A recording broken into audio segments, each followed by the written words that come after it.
Hey there, and welcome to our birthday stream. I am 45 years old today, uh, and I'm 45 years old, and I'm still collecting comics, and I'm still reading new comics.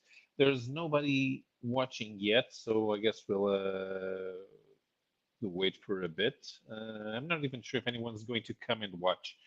I just kind of decided on a last minute spurt to do this, and I didn't really invite anyone. So if you come on and you want to join, there's the StreamYard link right down there.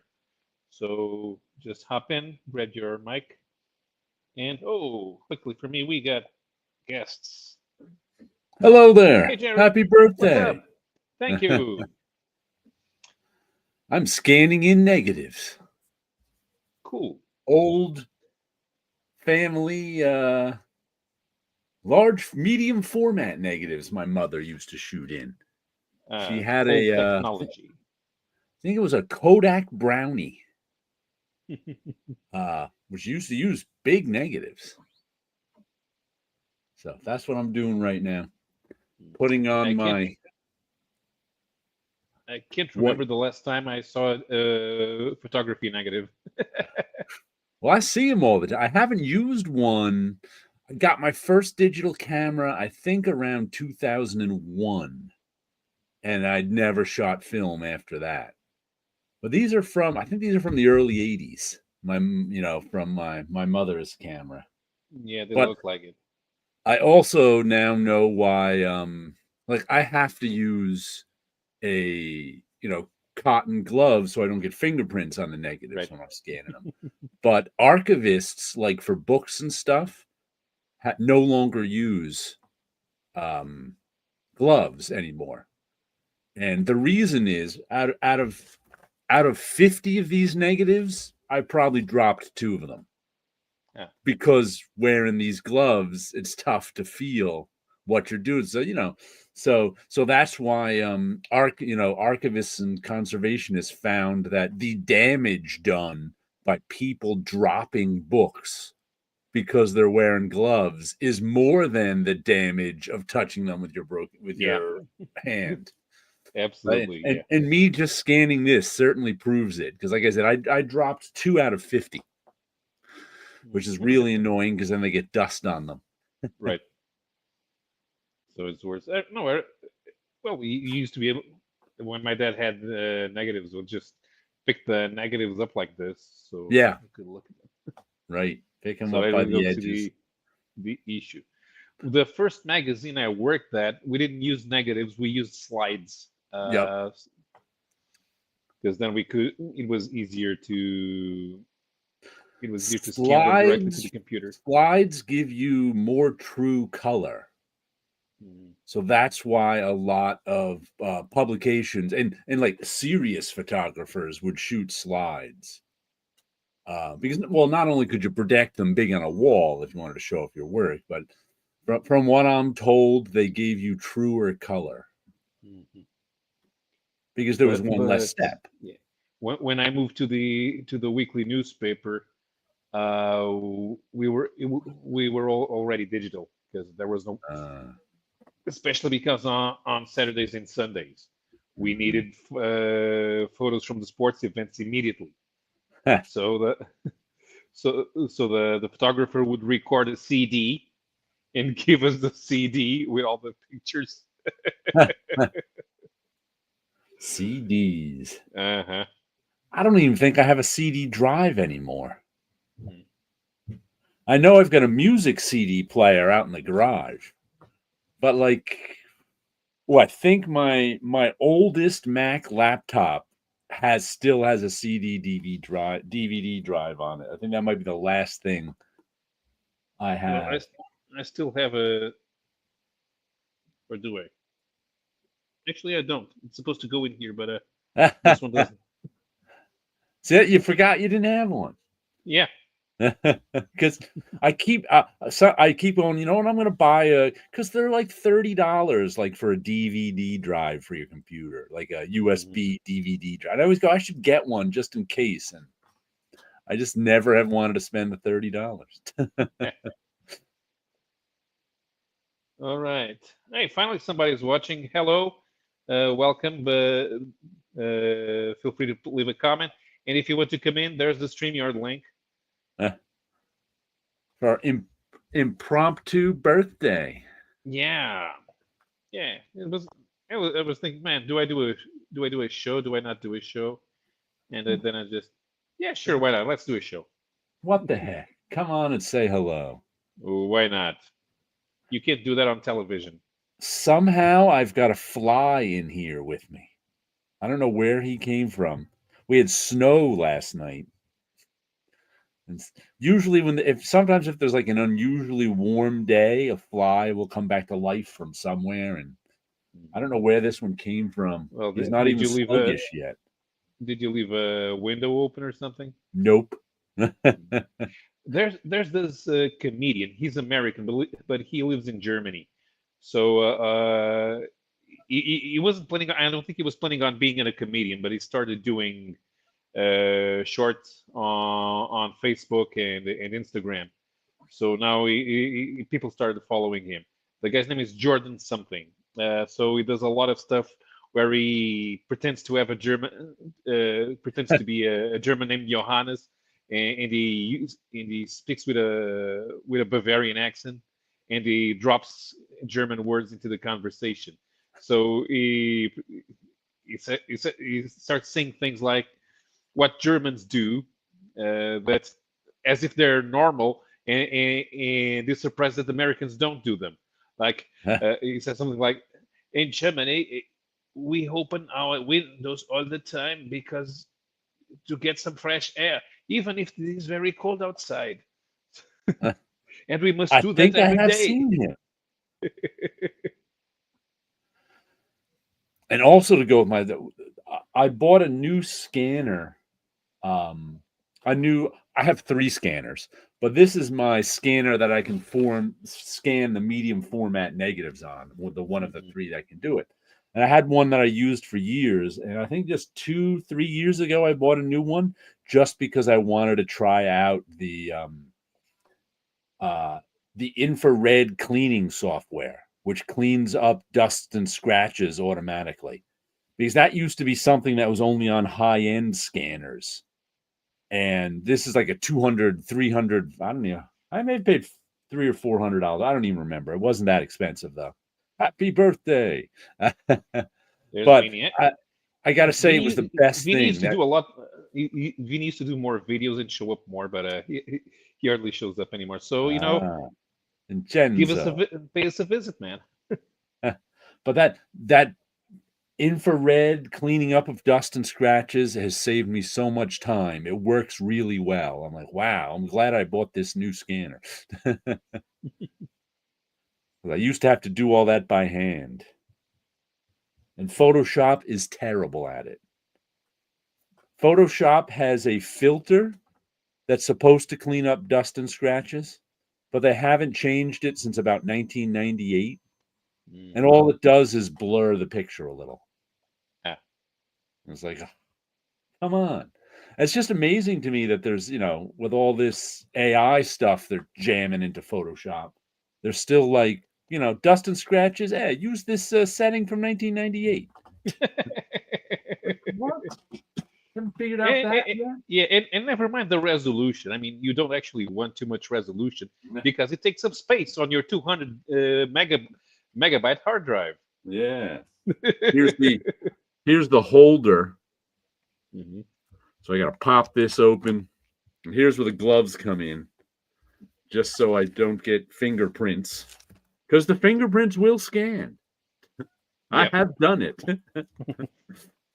You're like, oh. Sometimes you'll get the developer's fingerprint in there too. Oh, that's even better. You can use them to commit crimes. And then I have to look at it in the light to try to figure out where it says Kodak safety film. Mhm. And it's really light. And there's 4 ways it can be wrong. And only one way it can be right. Kodak safety, does it go that way? See this? I've turned it 6 ways so far, but it's so tiny. Kodak. Safety. There we go. Because that has to, you have to have the Kodak, you have to be able to read it to have that side correct in order for it not to be mirrored.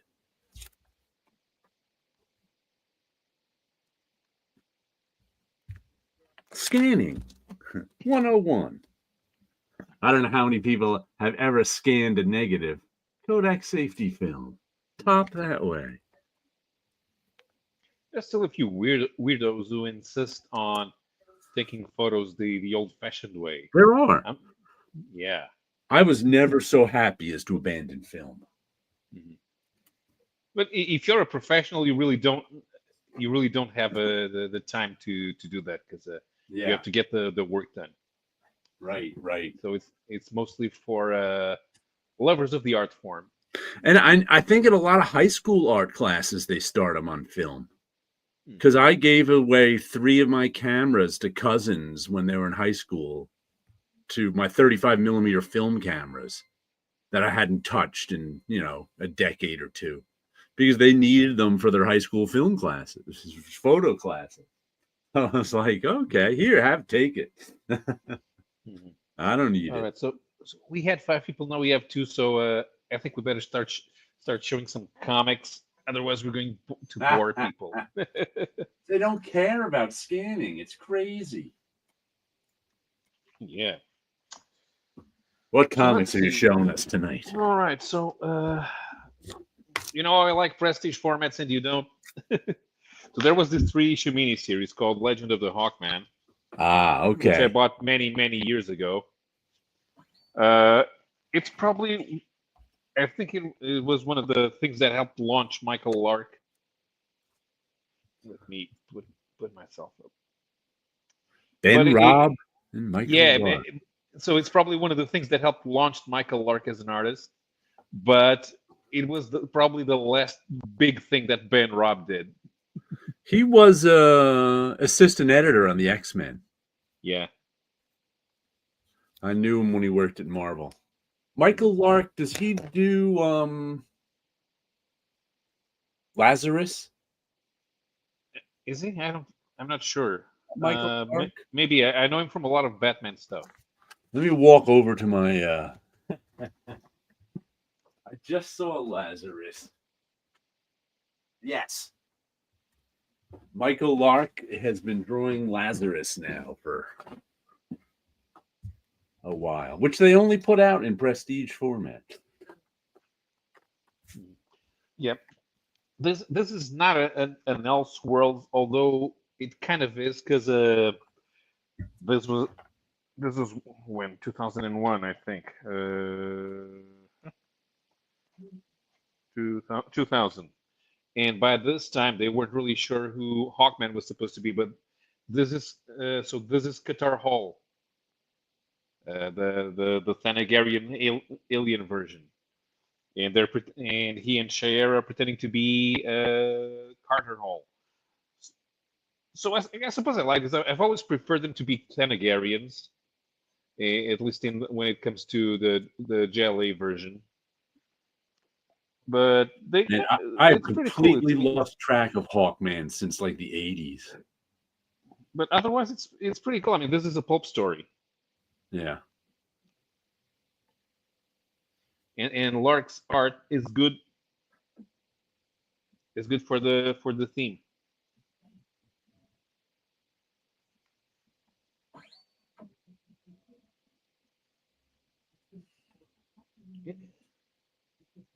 His facial expressions are nice, and look at these odd things. Have you ever read Lazarus? No, I've seen it around.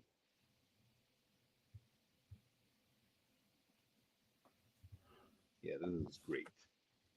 I haven't seen this in a while. Huh? Okay, issue number 1. So this the cover to issue number 2. They have subtitles. So issue number 1 was The Fallen One, and number 2 was Heresy.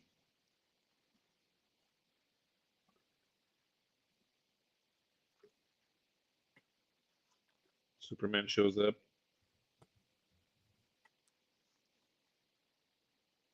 How many different Hawkmen are there? Like, For all intents and purposes, you only need two. Here's the thing: they introduced because of what they did with Hawkworld. It's if you, there's a StreamYard link over there if you want to join. But because of how they did Hawkworld, which is supposed to be the first contact between Earth and Thanagar and its post-crisis, they really messed up because Qatar Hall had already appeared in post-crisis stories. So they created after the 0 hour, they created someone called Fel Undar, but people I guess forget about that one because it's not important. I mean, if you really want, if you go with the basics, which is the Golden Age character is Carter Hall, and the Silver Age and post crisis version is Qatar Hall, then you should do fine. Nowadays, when they do JSA, they bring back Carter. okay. That's easy to understand. The more you try to explain things, the more you mess it up.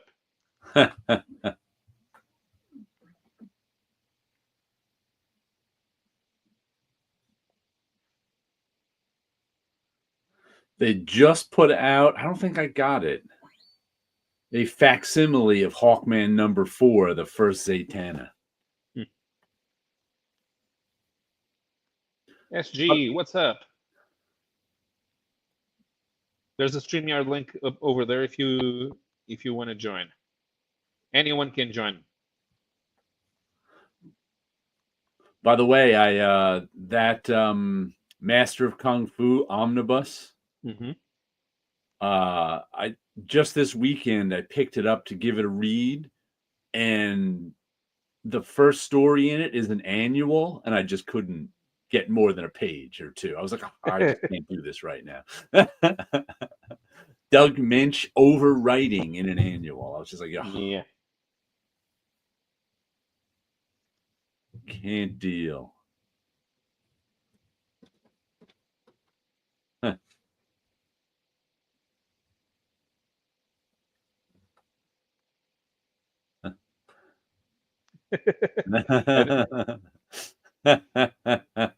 I've always used the camera from the laptop. That one probably will last for another year or so. Master Kung Fu. Yeah, I just might have to skip it. I was like, oh man, I can't make it. Yeah, which is kind of funny. I mean, they do a nice balance between Shang-Chi be thinking about things and then doing the action in the monthly comic, and then let's see, it was yeah, if my camera, yeah, I know, and I never bothered buying a camera. Hell, if they haven't given me this for free, I would be using a very ready microphone. I just looked at all these word balloons and went, I don't think I can. Mm-hmm. Oops, let me. And every page is like that. Every page is just wordy, and I was like, yeah. I'm not gonna make it through this one. So oh look, finally a little action on that page. But I haven't made it. I couldn't make it through that first annual. And it's pretty average. I mean, that's a Sal Buscema. Yeah, the art's all right. The art's all right.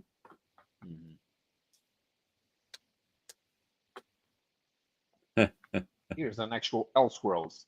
Green Lantern, 1001 Emerald Knights. Ah.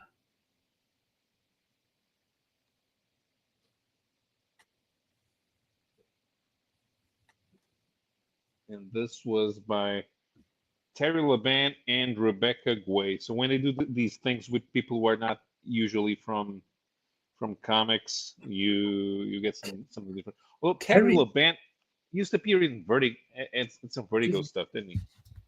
I gotta see it. Was he the guy who did this weird comic I got? Let me see.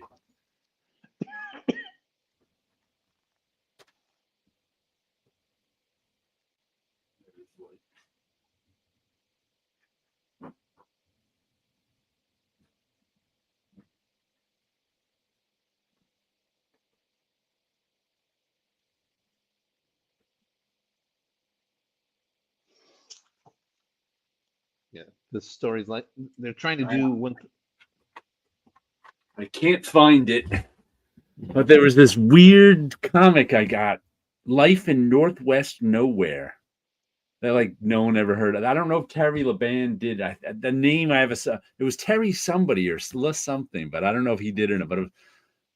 But I remember that name, Terry LeBan. I think that was the only place I saw it, but I'm not 100% sure it was him. But I just saw it back there on my shelf, but couldn't find it now. Yeah, you're here. The colors are pretty subdued in purpose. They're trying to do one 1001 1001 Nights, but with Green Lantern. Nope, that was by Mervyn Gilbert. Where do I know Terry LeBan from? I think he did some Vertigo stuff. Yeah, I didn't read much Vertigo. Let's see.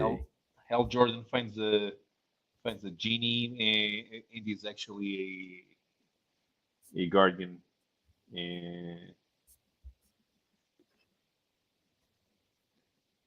But there's an actual genie, and it's Kilowog. Oh, I know him Hey, from Kyle. Unsupervised Existence. That's the comic I have by Terry LeBan. I think it came out in the 80s. Unsupervised Existence. I can't even remember what it was about. But it was about something. Yeah. Even though this is not something that was usually on people's radar, I kind of enjoyed reading this, and it's something I'm never gonna get rid of. Ah, okay. It's some good. If you're gonna send me something across the Atlantic, it's gonna cost you a lot. You have no idea how expensive it is to send stuff from America to Europe.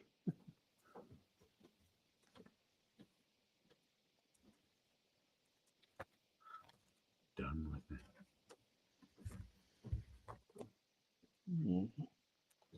More Elseworlds, more. Well, let's take a break. Okay, here's a good one that everyone knows. Superman, Red Sun, the one where he's found in Soviet Russia. Superman lands there. In Russia, Superman finds you. Yes.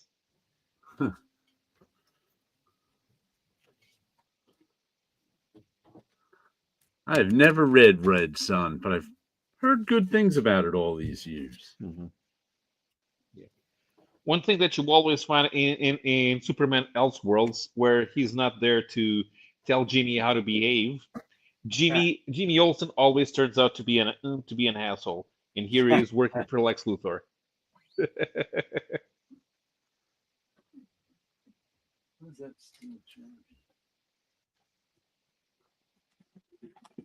Comrade Stalin and Queen Hippolyta of the Amazons.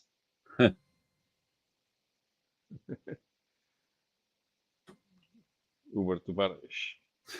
Da.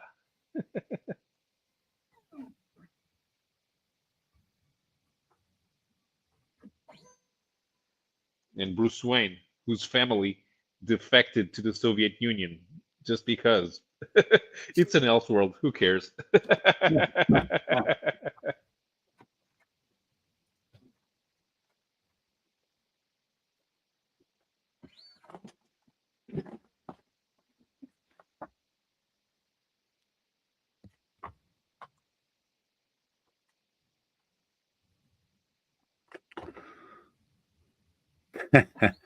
Sleepy Reader says, I like Paolo's Russian accent in English. That's international.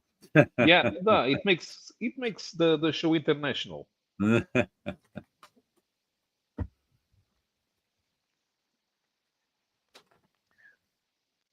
mean, the comics are nice, but the covers are more representational here, and they kind of look like posters.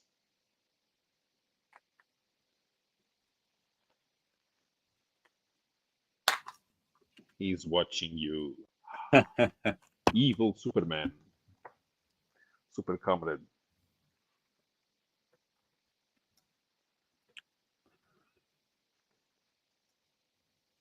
They have a Green Lantern. Eventually, all of the JLA shows up every time. Every time you do the Elseworlds with Superman. That's why I've never been a fan of Elseworlds, because it ends up everything's exactly the same but the clothing. It's like all the same people show up, all the same. Uh-huh. I mean, I understand that's why other people like them. Yeah. Yeah, I mean, kind of, sure. Yeah. They want to see all the different versions of their favorite characters. Okay, so this thing is pretty old right now, so it shouldn't. It's not a spoiler, but in the end, this ends in a way that explains that Earth was Krypton.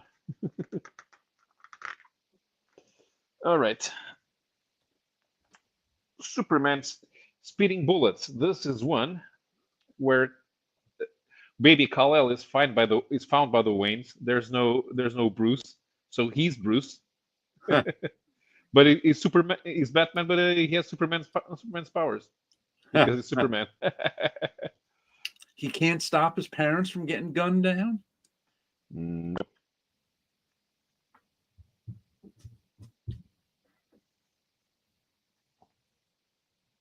But he didn't know he had powers, of course. I mean, he's just a little kid. Ah. So there's them getting out of the movie theater. Remember, kids, never take a shortcut through anything called Murder Alley. Yeah. So the Joe Chill kills the parents, and I know you're gonna say, but our car's right over there and it's a shorter distance. You know, it's called Murder Alley for a reason. Don't go through there. And then here are the superpowers.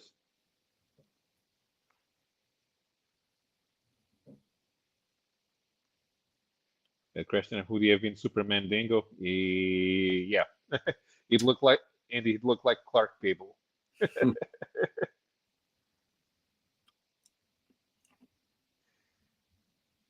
Because this is an early Elseworld, and so it's still they got Eduardo Barreto to do the art, and Barreto is always pretty good at this stuff, at doing these one shots.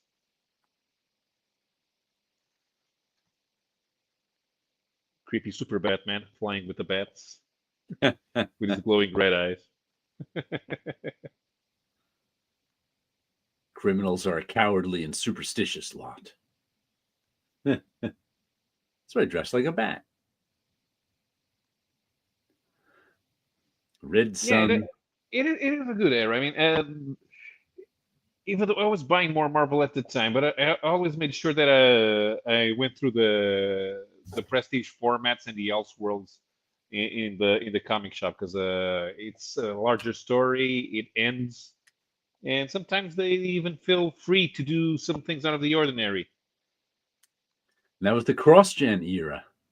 Mm-hmm. I didn't buy cross-gen on a regular basis. Oh, I had a friend.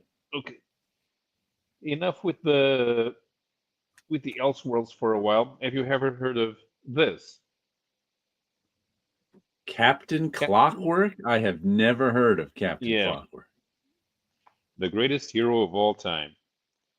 And the guy who created this is a. So what's the guy's name? What's the guy's name called? Because even I'm not entirely sure. And I was the one who put this into the Grand Comics database.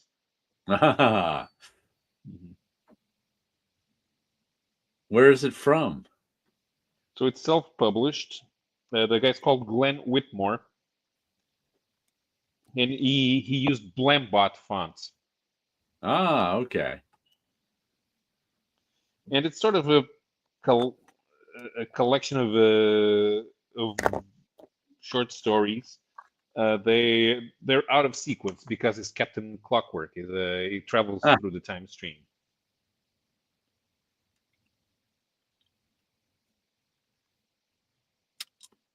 The animated movie Superman was found by legal. I have no idea. Even better in orange. Or it would have been better in orange. It's, this in a lot of parts of the story, this kind of always looks like they're trying to look like superheroes, but they're not really. They don't behave. It's sort of the type of thing where you do a science fiction superhero story, but it's done ironically. What year is this from? So this one was published in 2007. Some of about half of these stories. Oops, there's Damien. Hi, Damien. Hello Happy birthday, there. Paulo. Thank you. I won't be able to stay too long. My daughter's about to come home, although maybe I can do a second round. We'll see. Okay. Justice League Gods and Monsters Superman was found by Mexicans. Okay. They become super hombre. Yeah. Did you know Captain Clockwork? I did not. Yeah. I don't think anybody did, but Yeah. Paolo. Who's Yeah, that from? Is that a U.S. publisher? Yeah, it is. The guy's called Glenn Whitmore. This thing was self-published. I saw this in previews when it came out, and I said, I gotta have this. I don't know why. And was it good? Sci-fi. Yeah, it's funny. It's funny. It's solid. Is he like a robot or something? No, it's there's a lot of Captain Clockwork. So throughout the time stream, and sometimes they meet each other, and sometimes they're out of commission. So it's But- like a time travel, multiversity type of thing, or Yeah, the stories are all set in different years, but it's not they're not in chronological order. Although some of the stories were published in other places. The first story appeared in Big Bang as a backup in Big Bang Comics number 31 in the year 2000. A few had been published in a one-shot called Captain Clockwork Special, and two others appeared in different issues of an anthology called Comics Library International. I was just looking at Big Bang Comics on mycomicshop.com. They're not cheap. Yeah, I imagine they're not. Yeah, They're I like, think there's like $7 a piece. Yeah. when did Big Bang Comics come out? I don't really recall them, but the name sounds familiar. It was like a Silver Age Homage. tribute comic from where I think there was, from what I saw, there was originally like a 4-issue Caliber series. Mhm. And I think Alan Moore had something to do with it. And that kind of put it on the map, I remember, in the 90s. And then I didn't realize it went on for like 30-something issues. I feel like there was an attempt to bring Big Bang back at some point. Yeah, I think recently. you're right. But Maybe. it was one of those that really was championed by a lot of Silver Age fans. Have you ever read it, Paolo? No, but they do appear in A Touch of Silver, which is that semi-autobiographical comic that Jim Valentino did. Okay. And there's one where the character's dreaming, and the Big Bang characters appear, and the 1963 characters appear as well. So both of them want to recruit him for the team, and that's the kid's dream because he likes superheroes. Maybe 1963 was the one Alan Moore had something to do with. I can't remember. That was all Alan Moore. Oh, okay. Yeah. Big Bang was. I think Big Bang was around the same. I can't remember. I only saw an issue or two of it. Yeah, I think they started around the mid '90s, So I think it overlapped a little with 1963, and then it just kept going. It was one of those titles that was always there, but it wasn't much talked about. But there were people who liked it and kept on buying it, and they Right. wouldn't quit. There was one, I think, about 20 years ago called Silver Comics. Black and white comic, maybe 5 or 6 issues. That I got that one. It was pretty good. It was, once again, it was like a Silver Age tribute comic. But that one was pretty well done. Silver Comics. I forget who did it. Some guy, artist who loved the Silver Age. I don't know if I ever saw him again. Silver Comics. Are they in the Grand Comics database? They should be. Well, I'm looking at Wikipedia. I'm doing what normally Paulo would be doing, I think. Yeah. Yeah. Um, All right. So there's 1994 is when it started from Big Bang, Caliber. yeah. You're right. That's Silver- Big Bang Comics. Yeah, and then it switched to Image, and was set in the Image universe, and was published from '96 to 2001. That's weird. Silver Comics was an anthology which was self-published by someone, but it doesn't have much info. There are 8 issues here, but they're not the sequences weren't added, so I can just see a couple of covers, and they're yeah, these are new characters. They have nothing to do with Big Bang.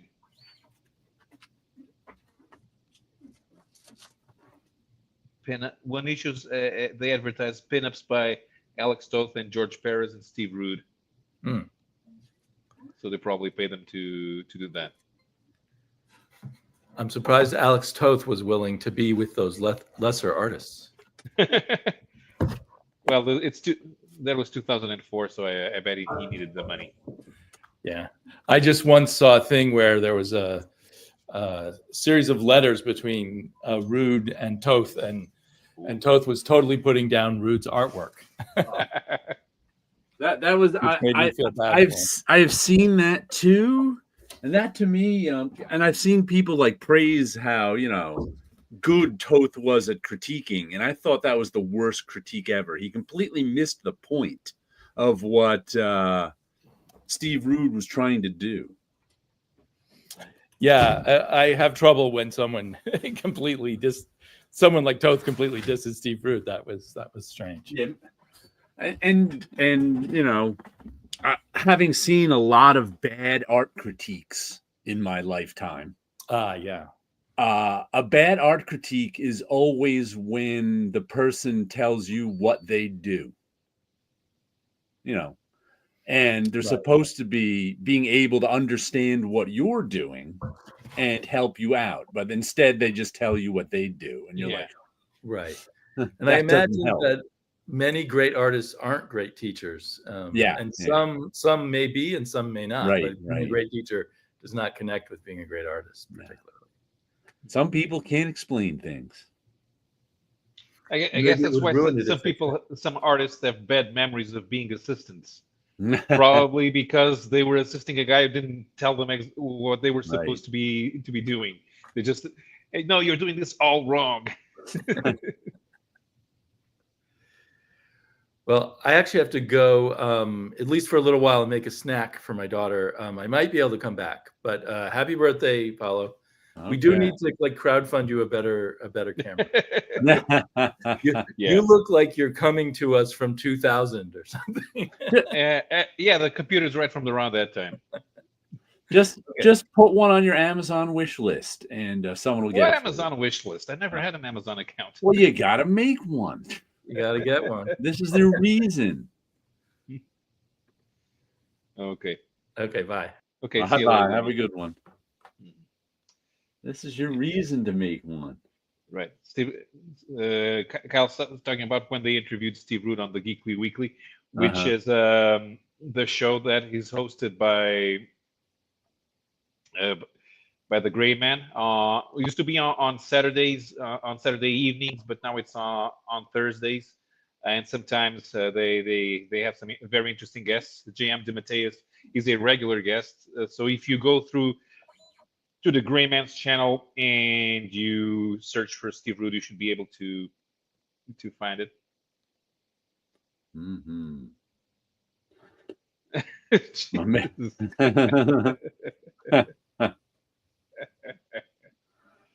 There are people who put the paint up their pooper. Mm-hmm. They shouldn't do that. No, but anything to get yourself noticed. Mm-hmm. Speaking of guys who don't know how to teach because they're always angry at everyone else, comics by Arlen Ellison. This one was actually published by DC, so it's 7 Against Chaos. It's got art by Paul Chadwick and Ken Stacy. Can you believe it? And they're like time traveling superheroes, and they have to prevent some type of dinosaurs from erasing the erasing the past. Because they want to create a future where only dinosaurs existed. The art's pretty good, though. Mm-hmm.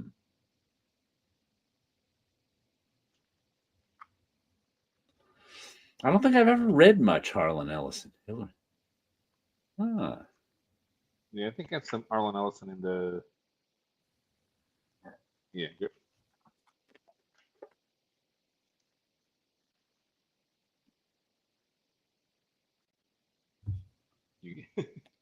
That is something that you don't like seeing.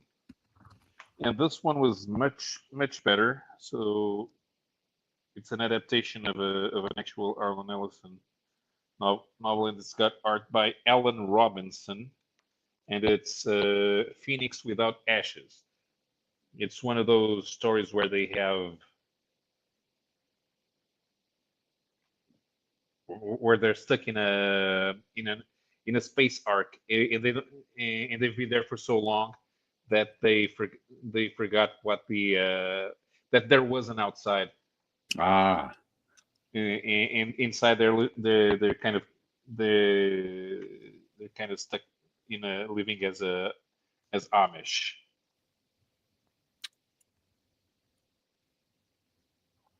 And they're forbidden to go places. Classic space arc story.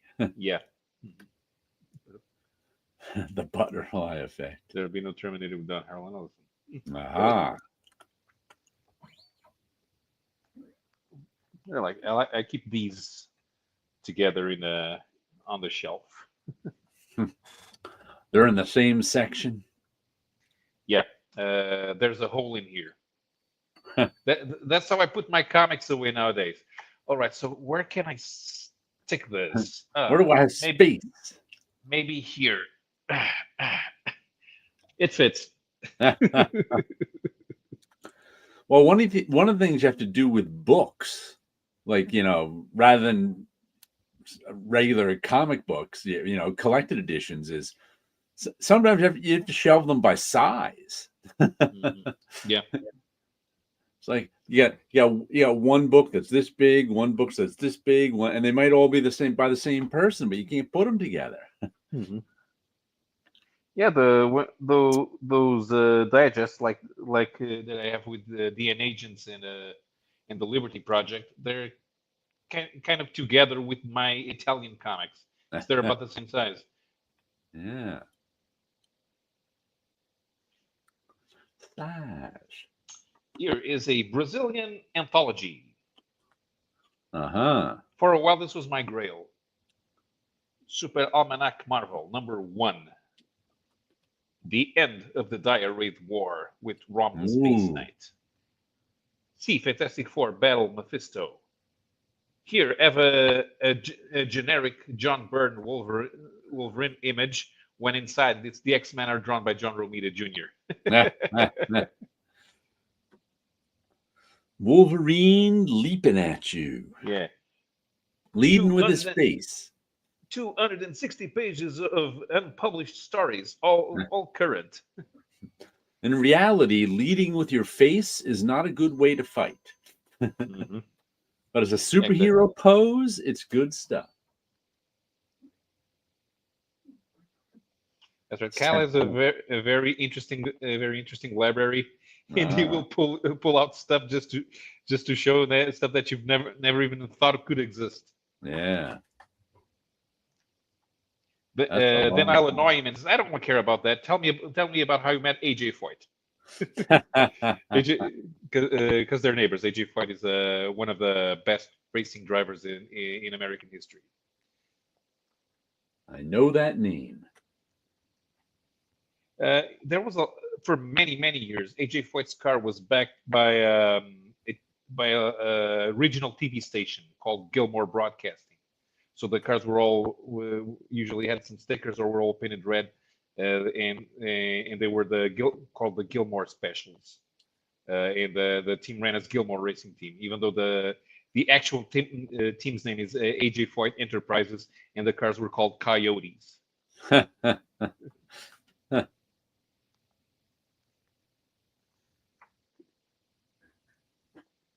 What does AJ stand for?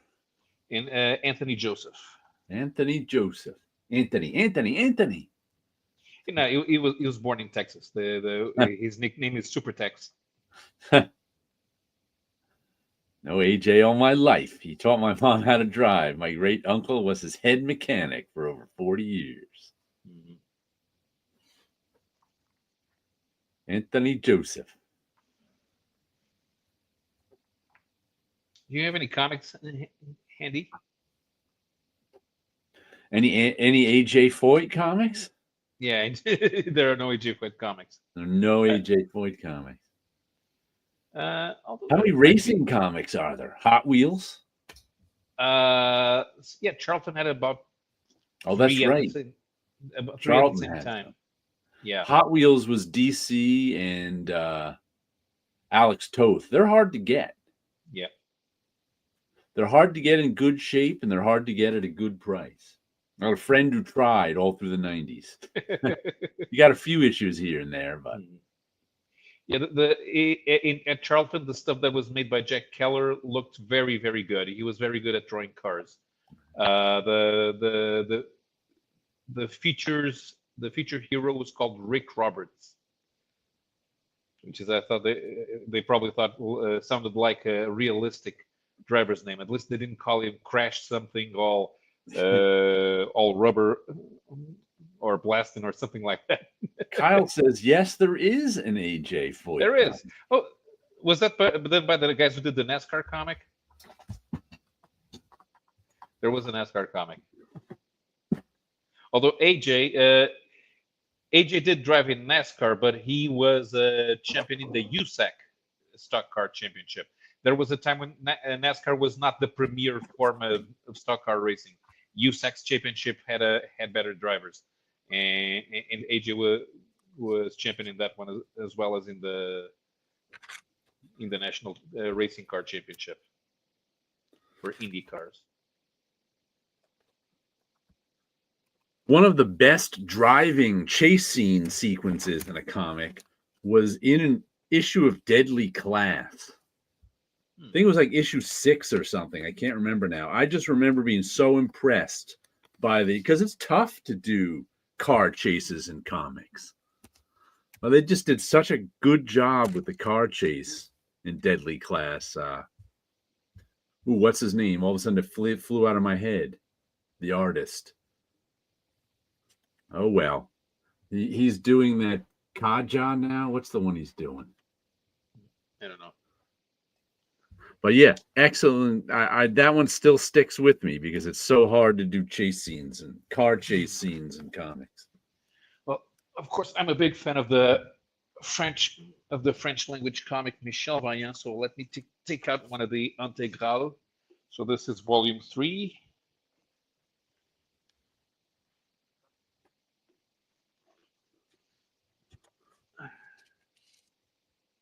The car being flipped over. Whoa.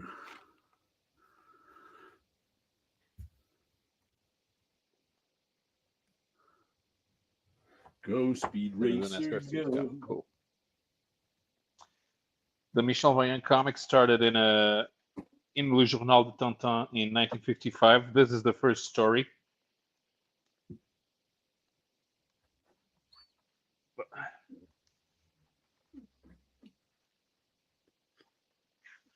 Actually, no, this is not the first story because this is volume 3. But there's this one panel gag which shows the first time that Michel Vaillant picked up a wheel, and he went joyriding and crashed. So his dad gave him a spanking.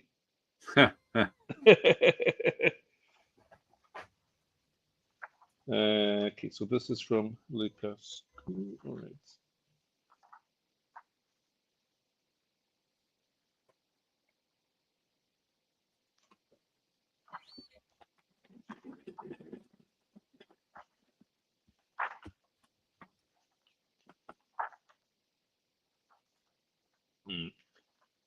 Here we go. Racing scenes.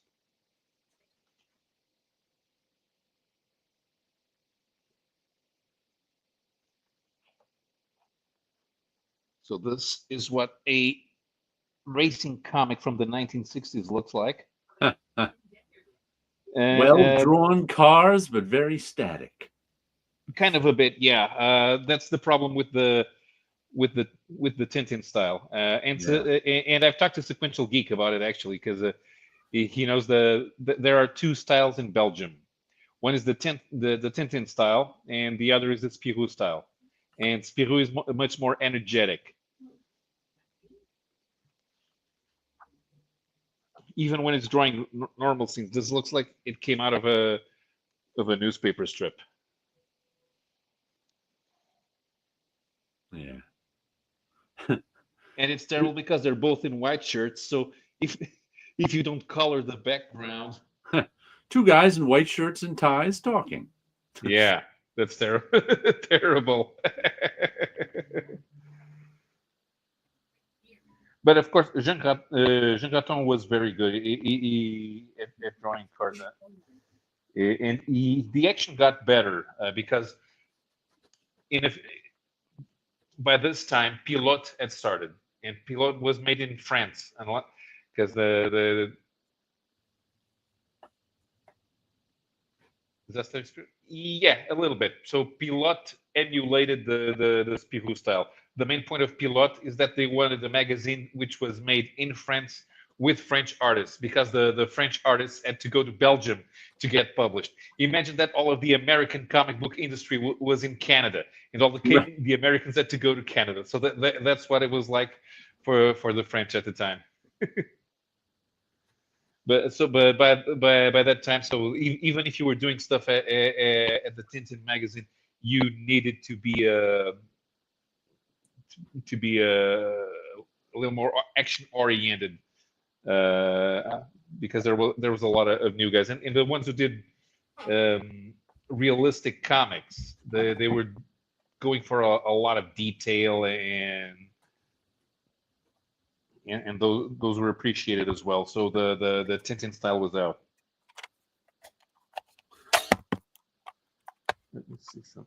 Now I've got to go change the batteries in my backyard trail cam. Which the only thing that gets on it is the deer that sometimes live in my backyard. I'll be back in a moment. So let's see if we got here. Okay, so there's some rally action on ice.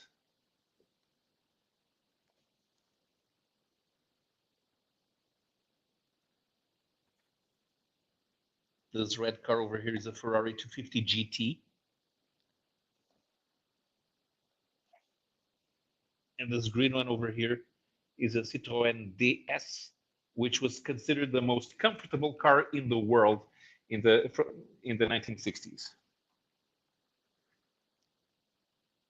And in spite of being a very large barge, because of its suspension system, it was actually very effective in rallying.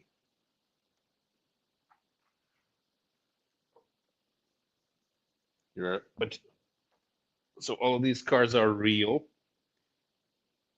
Front row, you got an Alfa Romeo. The next one is a Triumph, and then we have a Porsche 550. And in the back row, there's another Citroën DS.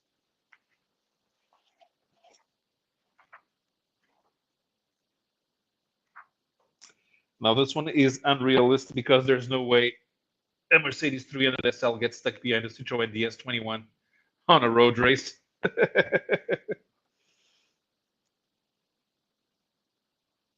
This is one of the things that used to happen at the time. If you were a racing driver, you were a racing driver. You were not a Formula One driver or a rally driver. You did both. Yeah, ultimately the cars do look more lively because that's what Jean Graton liked to draw. He liked to draw the cars. But eventually, what happened is that his assistant was his assistant was the one who took over drawing the cars. It was a guy called Clovis, and he became he was more advertising oriented. So he ended up he never had comics of his own, and he joined the advertising world, and he did posters for racing events like the Spa 24-hour race in Belgium. The return of Steve Warson. So Steve Warson was Michel's American friend. They started as frenemies, and eventually they became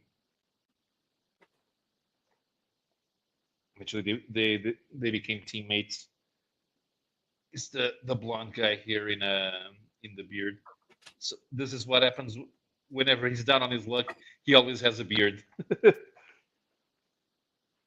Because otherwise he's clean shaven and has a crew cut. The story in particular is more of a suspense thriller and has less racing action. I am back. Yes. And Sequential Geek is trying to come in, and here we are. Hi, SG. Hello there. Costa, That's me, man. What's going on? happy birthday, brother. Thanks. What it is. So what's Hey. going on with you? What's going on with me? Just chilling. Cool. Saw you had your little notification up. I could not miss it. You're one of the first channels that I followed up here up on the YouTubes. Is so Yeah, just and wanted I to should connect. do more You know, stuff. you should do more stuff. Yeah. Hell yeah, man! Happy birthday! Happy birthday! Thanks. But sometimes I don't know if I should. The stuff that I want to do. I mean, nobody in the English-speaking world knows what this is, and I love this, and I have to explain what it is. Right. Right, but that's the allure of your channel. Then that's what would set you apart, right? But most of YouTube is about selling. It's about top 10 books, shilling stuff, FOMO. So Hot book alert. Right. I mean, so What's your hot book of the week, Paolo? My right. hot book of the week. That's how you do it. That's how you Yeah. do it. Like that's how you would be. You'd be like, "What's the hot European book of the week? What's the hot European book of the month?" Or whatever. Right. Mm-hmm. There is one, although there's something amazing coming out this month, which nobody in America will know. So Glenna, have you guys heard of Lone Sloan? Mm-mm. So Lone Sloan was in America. Lone Sloan, the 4th and 5th album were serialized in heavy metal. Oh, nice. And then the 2nd and the 3rd album were serialized in Cheval Noir, which was that French anthology that Dark Horse put out in the 90s. Yeah. And it's a psychedelic science fiction story with art by Drouillet. There you go. And they're putting out a massive 700-page volume with all of Drouillet's 9 albums inside. Yeah, it would be amazing to have that. Is there a gallery exhibit that they're going to show? It sounds like it's something that they would be able to have easily, like a touring gallery exhibit for, right? They should. Every once in a while, they do exhibits for Drouillet at Angoulême. So I hope they do one with this one. With this software that you have, can you share your computer screen and show images? I'll have to go look for them. Right on. I sometimes used to do for the when I was on Graphic Man's show, I would go over there, but I would have to get a bunch of images together first. So it's not something that I can just pick up. But let me see if I can find something here. So Sloan. But the interviews that you've done as well, I mean, are great. So it Yeah, seems like you've got an ability, you've got this way of being able to meet these artists at these cons. So yeah. I didn't go to. I could have done something on this one. On the who would last you one over interview? here, If you but were I like could to have. tell somebody, hey, it's my birthday, I need you to come on the show. Seriously, look at me. I'm the renowned Costa. Yeah, I don't. To be honest, yeah. Drouillet was a co-founder of Metal Hurlant, which is the French magazine that became Heavy Metal. So let's see if I can do some. I think they're kickstarting Heavy Metal, the French version, over here. I saw. I bought the first printing, that first issue, just as a novelty, as a collector's item. Is it new stuff, or are they reprinting the old one? The Heavy Metal I don't know. that you bought. Oh, the one I bought was the Yeah. first issue that came out, the original one, the Okay. first Metal Hurlant. They did a facsimile of it? No, the real one, the original one, the first print. Okay. Oh, okay. Yeah, just I never took it out of the bag. Oh, nice. This is the artist you're referring to. Yeah, and this is an image from one of the albums. It's from where? France? Yeah.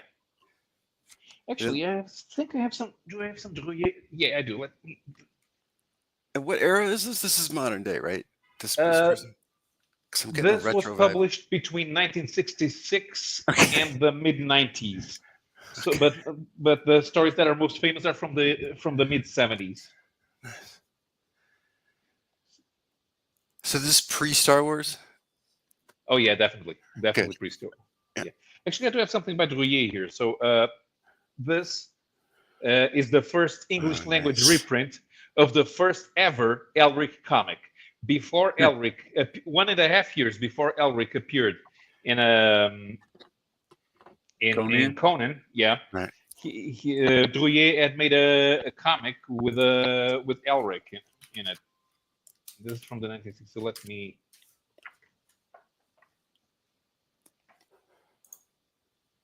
Did you get yourself anything for your birthday? No. I did get a nice bottle of Jameson, so. Hell yeah. My God, I'm still recovering from the weekend. Jesus. The last 2 hours of work, I was just, oh my God. Barely just dragging my feet. And Drouillet could make the pages look very busy too. I mean, look at this.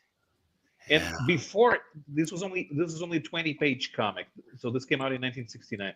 But that was 2 years after he had drawn this, and he did an art installation, and then he was convinced to put it all together and publish the book and publish a book with it. And, how's the pacing? The pacing's pretty good. I mean, it's only 20 pages, so it's not like he has much. It's not like he has much room, and this is normal for the French to put 16 panels in one page because with the size that they usually work with, it's not.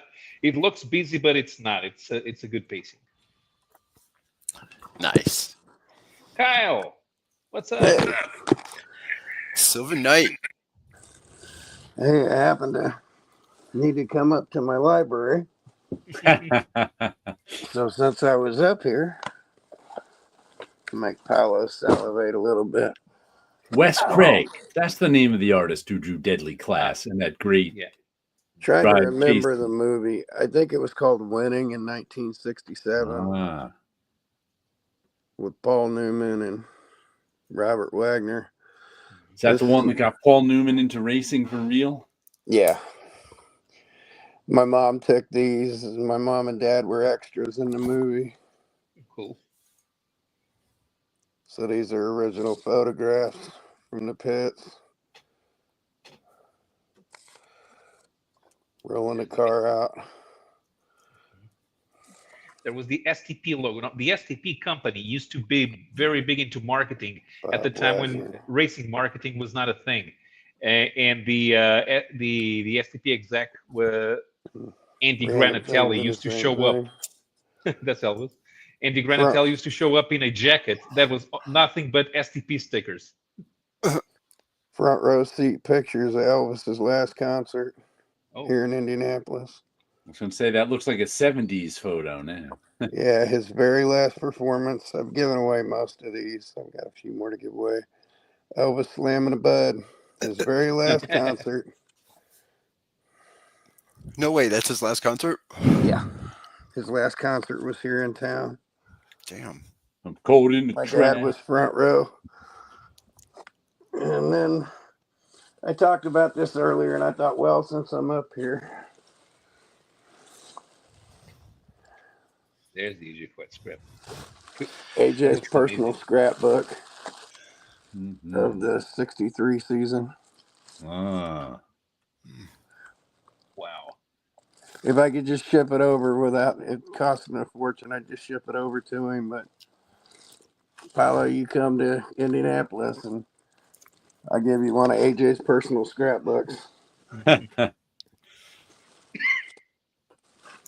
Paulo, did you race or something? Did you used to? I don't know your background that much with all the knowledge you got on auto racing.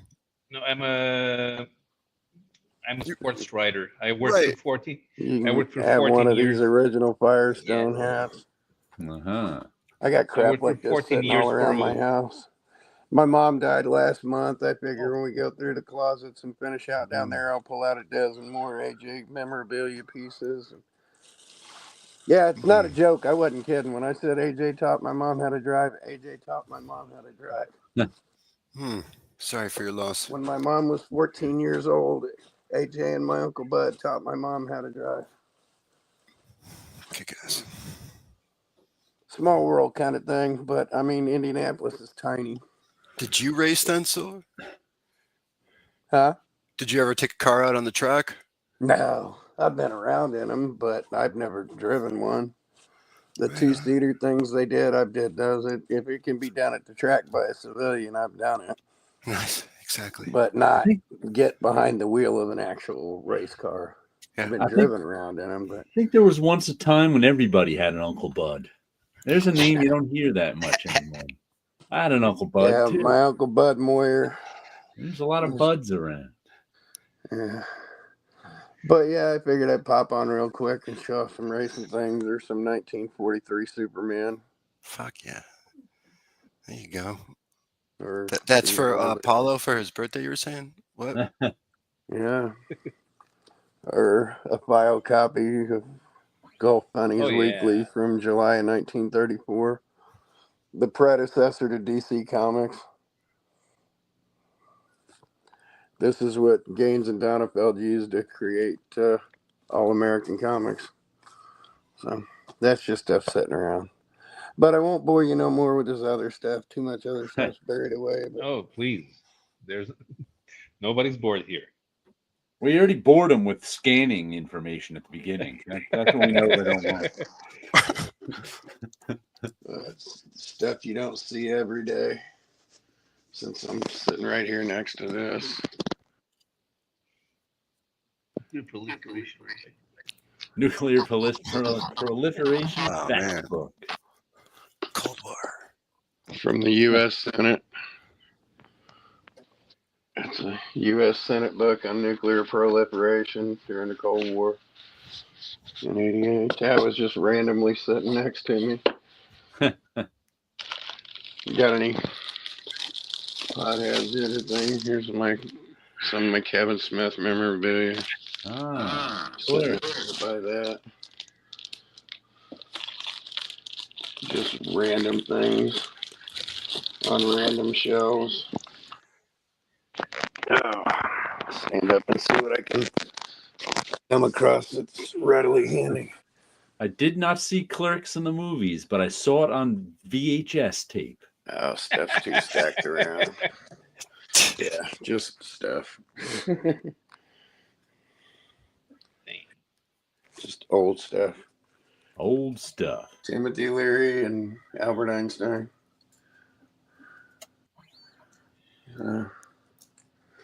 Andy Kaufman wrestling figures. My wife drawn by Romeo Tangal as an anniversary present to us a few years back. That's my wife. Superimposed on there. So sports memorabilia, left, right, and sideways. My Wayne Gretzky stuff. Does Romeo Tangal do conventions? No. I haven't heard his name in a while. So No, he doesn't do conventions. He doesn't like to do. He'll do print interviews, but he doesn't like to do online interviews. It just is. He's embarrassed by his broken English. Who did that Batman? Okay. The Batman you got hanging up on the wall. Oh, eeny, meeny, miny, moe. Which Batman? Which thing? Okay. Had like a black background. Oh, it's just one of the, I think it's that one, yeah. Walmart things. Oh, okay, got it. Sports memorabilia, memorabilia. I can't get to it right now, but my coolest comic book ever. Signed by Mick Jones of the Clash. Cool. Because, you know, I love my rock and roll and punk. So I'm trying to think of anything that's readily handy, but everything's kind of buried away. Harlem Globetrotter fans.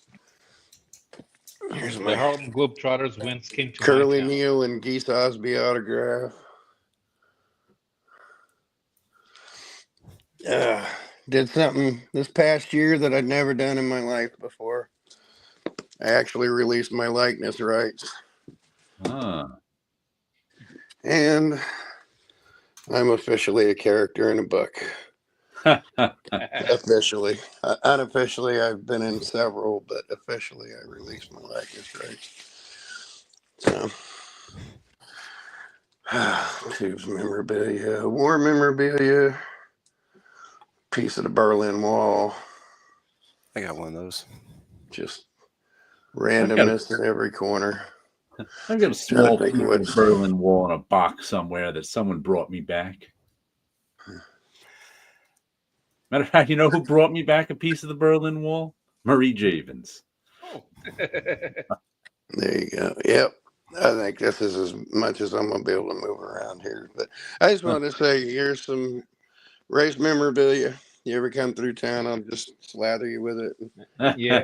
Happy birthday, buddy. I was in Indianapolis in 2006. I managed to con my boss into sending me over. So I got to talk to Marco Andretti because it was his first race, and everybody was fawning all over him. They were also fawning over Danica. You couldn't get to Danica, and it was Al Unser Jr.'s last race, so he was there as well. Yeah. But at the time I didn't know you, so if I had known you, I definitely. Well, like when my Uncle Bud died, sitting at the funeral, I was sitting between Al Unser Jr. and Johnny Rutherford. Cool. So, yeah, AJ couldn't make it to the actual service, but he sent this enormously gaudy floral laurel, and I was sitting between Unser Jr. and Johnny Rutherford. It was pretty wild.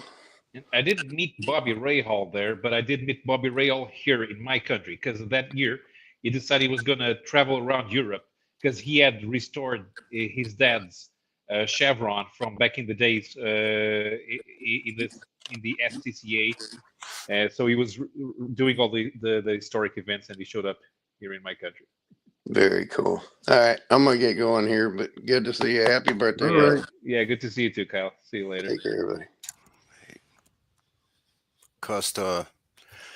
So I know you work for a magazine, but I was wondering, you never did any racing or anything like that? No, never. Okay. Never even came close to having the money to do something like that. Got it. Yeah, my dad did road rallies, and he went out on tracks and stuff. He was a mechanical engineer, so a lot of old trophies and stuff like that, man. So, yo, man, I just wanted to connect real quick. Wish you a happy birthday. It was a trip connecting live. So I'm glad you're having me over. So appreciate it. No Happy problem. birthday, brother. Don't be a stranger, man. Show up more.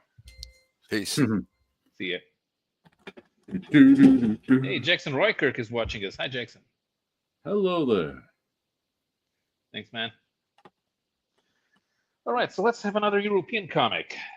What do you got for us? Frank Kappa. Frank by Kappa. Manfred Sommer. In spite of his German name, he was actually Spanish.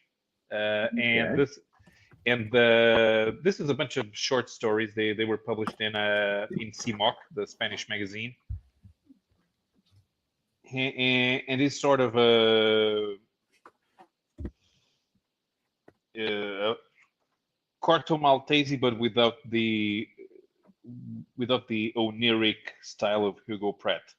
So he's while Corto Maltese is a wonder, is sort of a wanderer. Frank Kappa is a war reporter, and the first story they have here is called The Last African.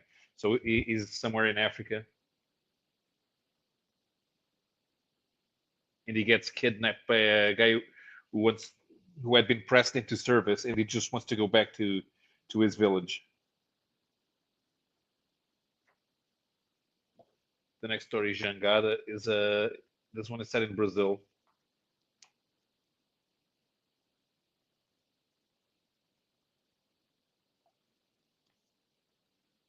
So there's no actual war there. There's just a lot of thinking going on in sharks. They're gonna need a bigger boat. Oh, those pesky sharks. Mm-hmm.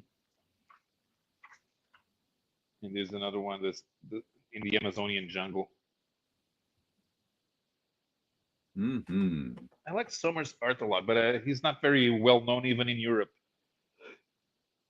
I guess I got used to it because this book used to show up a lot in the supermarkets, even though it was quite old. It was leftovers, and I would read them, and I became a fan. So finally, I bought this for $5 because I just had to have it. There's a big collection, about 450 pages, with all of the Frank Kappa stories, which came out in Spain. But it's even that one's long out of print because it came out about 15 years ago. Speaking of comics and supermarket, I've noticed online lately, though I haven't seen them, somebody has been publishing DC New 52 comics in dollar stores. Like a 3-pack of new printings of DC New 52 comics, like all the first issues.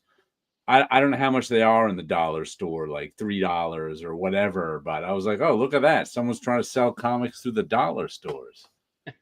And I don't know what made them pick DC's New 52. Maybe it was all the first issues. Maybe it was a good place, to sell starter comics, but that's one of the latest things that I've just seen pictures of online. Yeah, I'm not really sure if I'm trying to do things to get people to get young readers interested in comics. I can't sell them the continuing storylines. It will be confusing for them to not that it's hard to follow, but it's more like the idea that they come into something that's in paper, mm-hmm. and it's in the middle of something, so it's not satisfying. Well, maybe it's why it's all those first. I mean, who knows if they're going to get anything more than all those first issues. I mean, sure, you're not going to get it. Maybe, just something for the mother to buy the kid when they're at the dollar store. I don't know. I have no idea what the plan is with them. Yeah. It was just a quick buck idea somebody had. Probably. But it's weird that they picked that's the New 52. Which, when did that come out? 2014? Yeah, something like that. But I guess they're modern enough. Well, they are, but still. Yeah.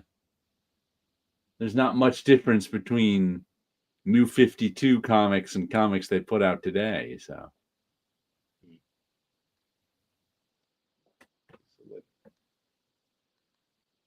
let me put the StreamYard link down here again.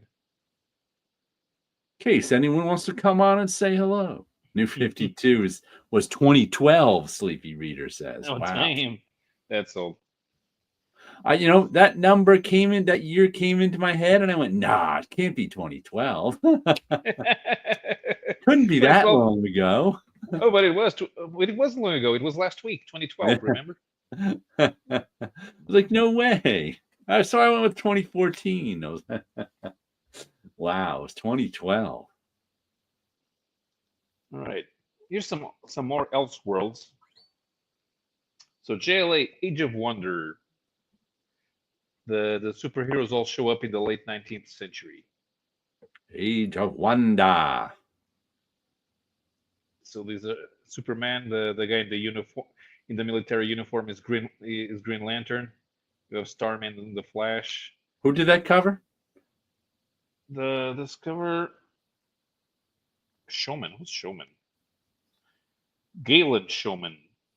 Don't know that name. Yeah, and he's working over P. Craig Russell breakdowns. Oh, okay. Inside. Those are probably some good breakdowns. Yeah.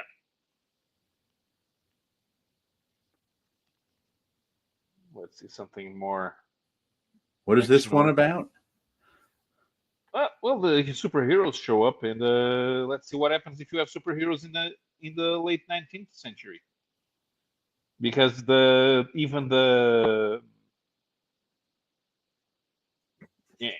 so you have the type of super science that was normal in science fiction at the time, and you also have the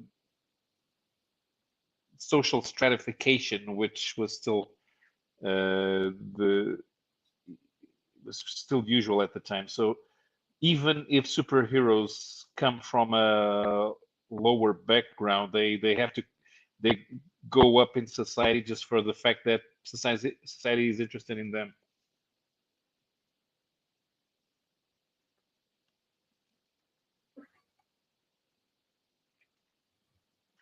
And of course, there are consequences. This here's a kind of a reference to the 1914 assassination of Archduke Franz Ferdinand. So if you try to blow up Superman, the only thing you do is kill bystanders.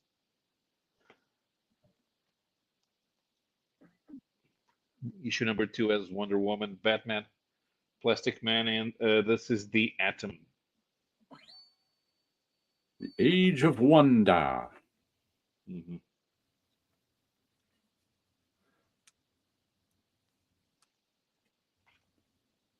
So it's not like they work well together in spite of doing.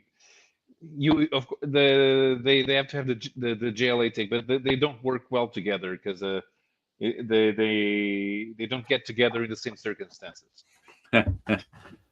Have you ever seen or heard of the TV show From? From? No. It's in its third season. I forget what streaming service it's on, but it's a horror show. Mm-hmm. And what happens to start the horror show is this family is driving down the street. They see this tree in the road. Like, oh crap, there's a tree in the road. So they have to turn around. And when they turn around, they come into this town. And then they're like, well, let's just drive through the town. As you drive through the town, you keep coming up to the town. After you see that tree in the road, you're now trapped in this town. Mm-hmm. And in this town at night, monsters come out. They don't know who they are. And there's people living in the town who have been there for years. They can't escape this town. And so these monsters come out at night. And if you don't have this talisman on your door to keep the monsters out, which they didn't have at the beginning, and you went outside, the monsters would get you and kill you. And the monsters all look like monstrous versions of people, and they're all toying with these people. But as I was watching the show, I was like, you know what? If I was in this town, first thing I'd say is, because they're all trying to, they're trying to get by.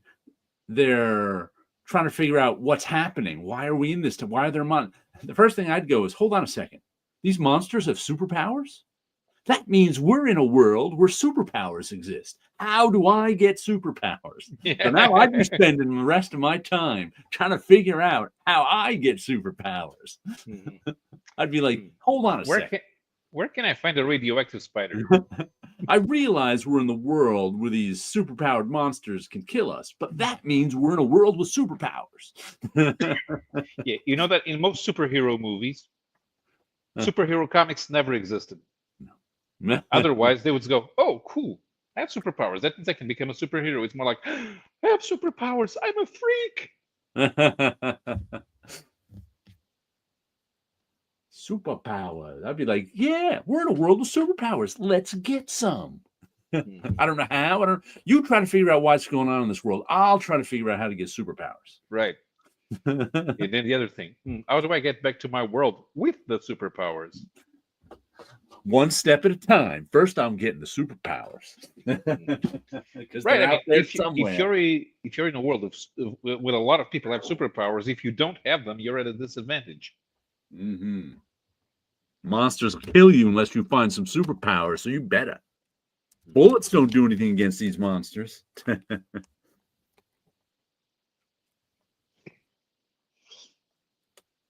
Here's another Elseworld. So this is called JLA Act of God, and it's by Doug Mensch and Dave Ross.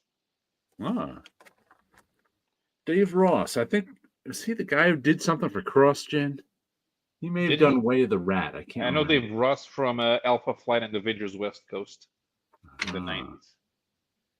And this is a story where all of the DC heroes lose their superpowers for no reason. It's just a premise. Issue number, page 1, and they all lose their superpowers. Huh. I mean, even Aquaman is drowning.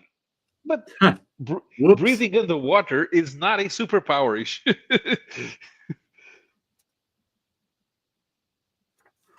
Whoops. Aquaman is drowning. And even Martian Manhunter loses his superpowers, so he's stuck in his Martian form.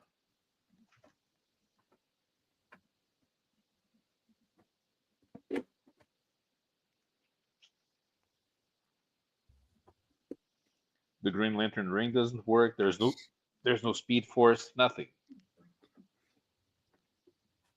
So only the technological guys are still around, like Steel or Tim's favorite, Booster Gold.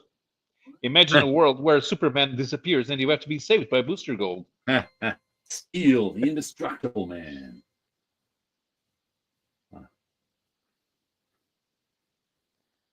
I bought that in the 1970s for a couple of issues. Oh, this isn't in the right spot.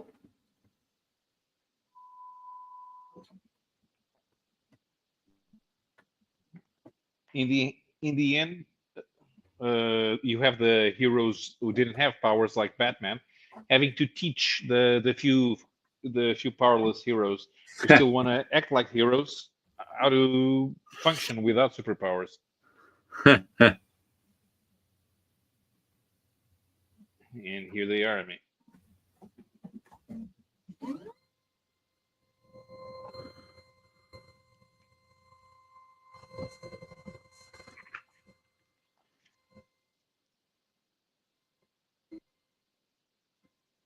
Linda Danvers, formerly Supergirl, now Justice. Acrobatics, martial arts, double mace, skills of justice.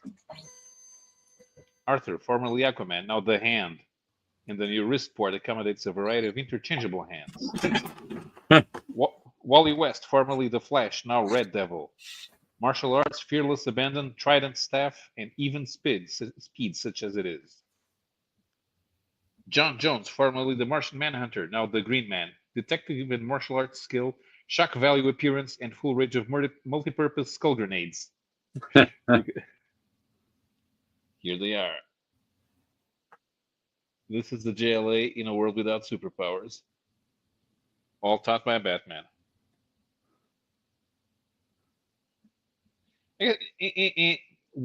Wonder Woman and Superman are totally pissed off over losing the powers, and they have no idea what they're going to do with their lives. Billy Batson is kind of annoyed as well because being Captain Marvel served as a revenge fantasy for him, and sometimes and if I had superpowers and lost them, I'd be pissed too. Yeah. Be like, what? I'm just regular now? Yeah. No fun. Just what am I going to do? Just regular. Yeah. You can become Normal Man.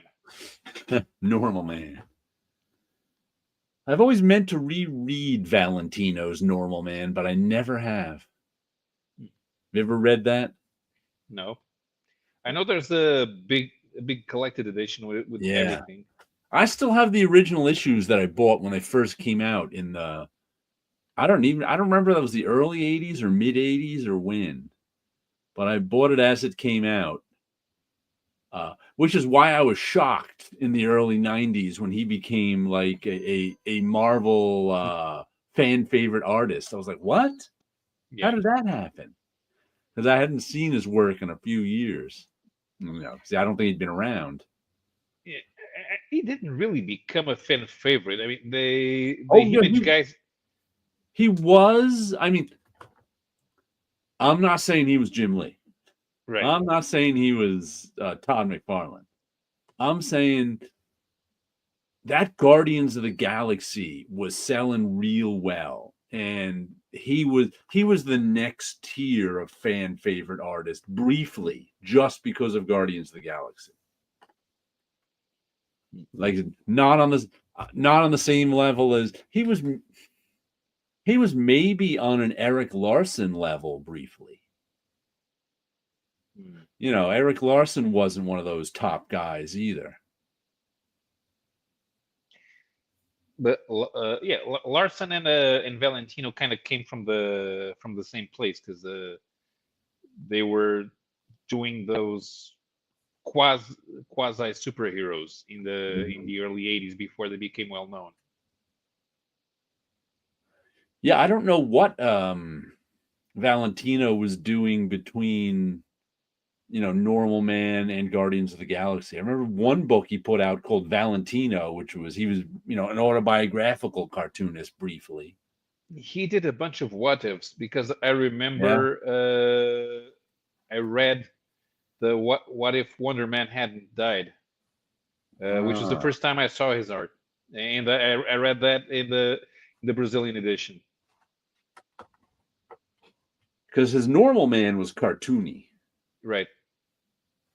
Not that, I mean, his, Guardians of the Galaxy stuff still had that in it a little bit, but he was trying his best to be, a modern superhero guy then. Right. Well, there are guys who are cartooning can do both, and it's not like he was alone in the Image type. Larson is primarily a cartoonist. He just thinks that drawing big muscle guys is cool, but he can be a cartoonist if he wants to. Oh, there is that. I think who was that famous quote by McFarlane, though it may be apocryphal, about one of their Image Comics meetings when he said something like, "If we're supposed to be the best and most popular, what's Valentino doing here?" I have no idea if anyone really said that, but no, I don't believe it. But they couldn't have done anything without Valentino. Valentino knew about self-publishing and getting in touch with printers and doing stuff on your own. So they needed his contacts and his business sense. He knew the nuts and bolts of getting. Yeah, comics done. I mean, Larson and Liefeld briefly, they had been in the indie scene, but Larson had never been that successful. Right. Valentino was more successful. Liefeld got famous quickly. Right. McFarlane came into Marvel through the back door, and he made his name there. So and so did Jim Lee. So none of those guys knew what it took. I mean, they knew how to draw. Right. They didn't know how to put out a comic. Right. And I think if Valentino hadn't been around, they would have been majorly screwed by Malibu Comics. It'd be out of business in less than a year. When did Larry Marder, the Tales of the Bean World guy, come on board? Oh, I have no idea.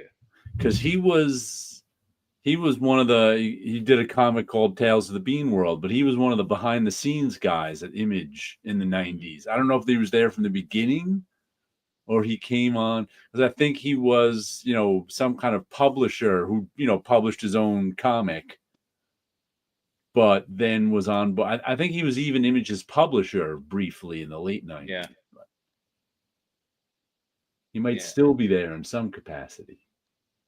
I don't know. I mean, there were guys who had their own comics, but they ended up doing behind the scenes stuff at Image, or at least with the Image guys in their respective companies. Like Bo Smith, he worked for Todd McFarlane, but he also had his own indie comic. I don't know when Eric Stevenson came on board at Liefeld. He worked for Liefeld, but then he became Image president. Right. And he became Image president after Valentino, I think. Who's Image president now? I forget. Maybe, is it Kirkman? I don't know. I have zero idea. I completely lost track. I buy a lot of Image books. You think I'd know. But nope, I don't. You'll have to check the indicia. Yeah. the masthead. See who's in charge there.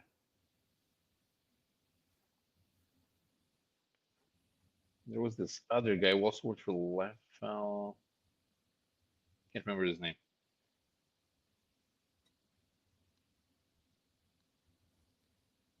When it comes down to it, the only guy who managed to set up an actual publishing house was Jim Lee. And then sold it pretty quickly. Yeah. You're like, I don't want to do this. Right. I'd rather be a vice president at DC. Where I don't need to do anything. Yeah. He's still there, right? Jim Lee. Think it's still. He's still there, I think. He doesn't have to be at this stage. I don't think he has to be. Nah, he's probably made enough money, that's for sure. Mm-hmm. If Joe Quesada's made enough money, so has Jim Lee. Yeah. No. If he's still living in Italy, it's a good place to retire if you're a comic book artist. I'm going to retire in Italy, to Italy. Can you retire to Italy? No. Can you retire to Little Italy? I have one of my coworkers she's planning on retiring to Italy. She's been becoming an Italian citizen the last few years, and they just made it harder to become an Italian citizen, and she got in just before that, so she's happy. No, it's not hard. You have to go through some hoops, but you always have to go through some hoops. Yeah. They just made the hoops harder. I forget what the law they changed, but some guy sued them about becoming an Italian citizen, and they didn't like that. So they changed the law for everybody to make it harder to spite this one guy. So, okay. I think they're mostly worried about the Albanians coming in. They don't want the Albanians. What else do we got here? Ooh. What do you got for us? How about some Juan Jimenez? Uh-huh. Although it's Argentinian, this one is in French. This is part of the Comics USA brand, which belonged to a book publisher called Alban Michel, which predates comics in France. Another comics from the USA? No, about half of the comics that they put out were from the USA. They had a magazine where they did some US artists.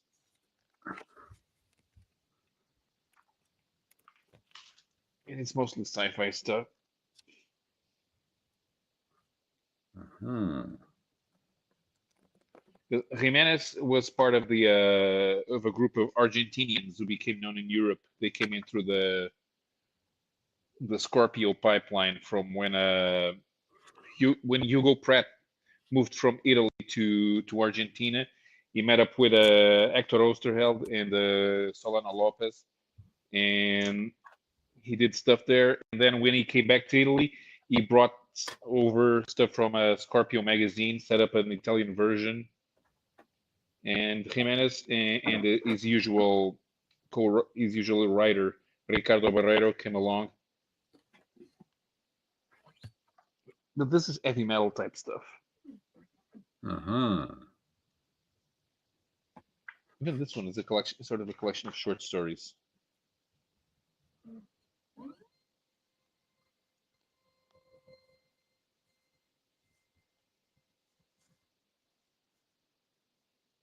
Like super airplanes. Let me see if I can get this.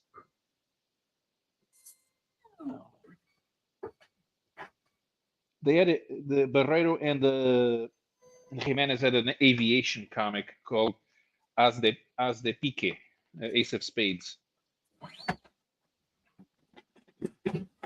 So he could do standard airplanes. So this is more, what would an airplane from the future look like? It looks a lot heavier than air. Yeah. That's for sure. I think Jimenez became better known in other countries because he worked on the Metabaron, on the Metabarons comic with Jodorowsky, which is a spin-off of the Incal. So that had a more sales traction, and that's how Jimenez got famous.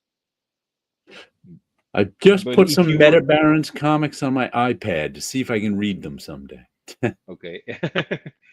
It's not going to be easy. The text itself, I mean, Jodorowsky has a very idiosyncratic writing style. It doesn't feel realistic, which I suppose, why would you? It makes you think, why would you want a comic to have a realistic dialogue if it's set in the year 70,000 somewhere out in space? And how much realism could you have? Have I read the Incal, Jared? Yes, I have. I have the Epic Comics version of the Incal. I think it was 2 volumes. And I found it disappointing. When I first read it, I found it a little disappointing. And I read it about, 10 years ago. I reread it and I found it disappointing. I just don't find the story very interesting. No, it's about the world building. Yeah. And that's what people like in the Incal. It's Mobius's depiction of that strange future world. It's one of those comics I really, really wanted to like, but didn't. I've got no explanation for why I didn't like it, except I didn't find the story particularly engaging or interesting. Do you like the Incal? I have trouble with Jodorowsky's movies, so I'm less eager to read all his Metabaron series. Inkal's about all the art. It's all about the art for me. Yeah, I can always look through the Incal, the Incal. The Metabaron series as a tighter story, so it's easier to follow, especially because Jimenez's art is very, very beautiful. and it's like your it predates Game of Thrones. If you're into this, it's a bit like Game of Thrones or The Witcher for if you want a more modern equivalent. I've never watched the Game of Thrones, but I've watched The Witcher. That's okay. But when you compare the writing on the Incal to the writing on Metabarons, because the Incal, the characters they don't make sense working with each other, and the Metabarons is the story of a family, so you follow each character. So each book is each character.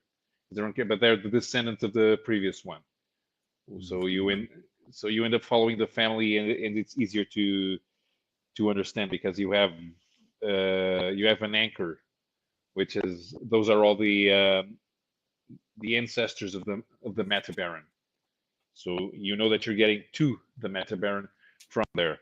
On the Incal, John DeFool is an accidental hero, and the other characters are not.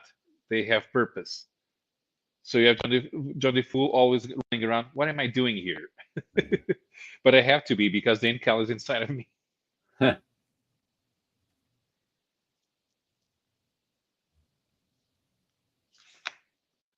Mar Jimenez. Dark Star. This one is written by Barreiro.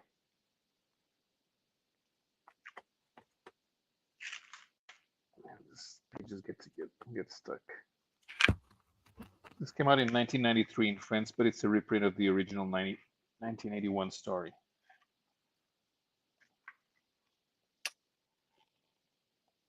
Let's check out the sound effects.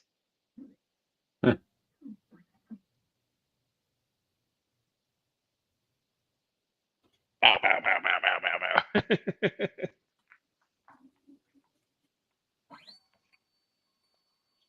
It's a guy on a motorcycle. So the art is always good.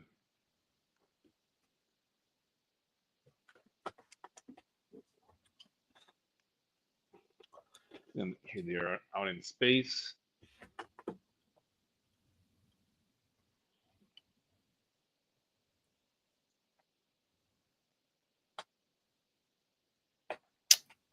Yeah, the art looks nice. It's always good to have nice art. Yeah.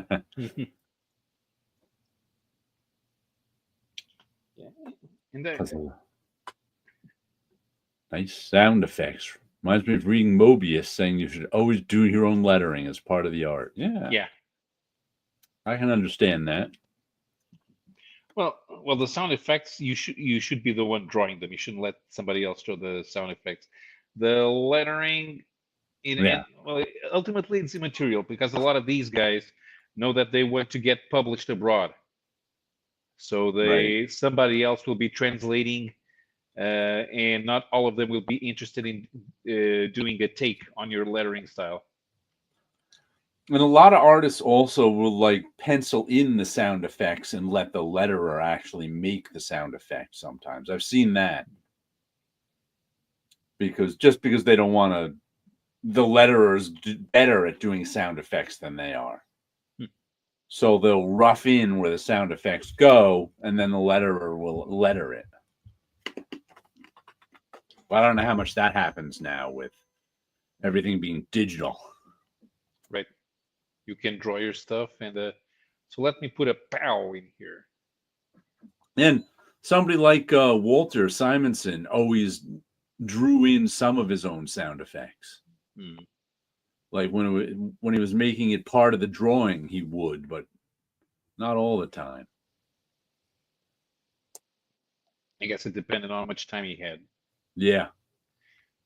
But if you're in Europe, that's not an issue because you have all the time in the world to draw your comic. In fact, you do the entire art. That's why you have an assistant. Which Which comic was it that Walter drew that had like doom, doom, doom, doom sound effect repeated? Was it in? I think it was in Fantastic Because that was Four. the first time I remember. Like I know like Todd McFarlane used that in Spider-Man too later on. It was in the Ballad of Beta Ray Bill. His first Thor arc. Okay. Yeah, that was Simonson's Thor, Sleepy Reader. Yeah, exactly. Yeah. Because Surtur is creating the sword with Doom. Yeah. Because I remember, like, I think he drew some of that in, definitely. Yeah. But I think, like, with McFarlane's Spider-Man, when he had something similar going on, I think he, like, sketched it in and then had the letterer do it.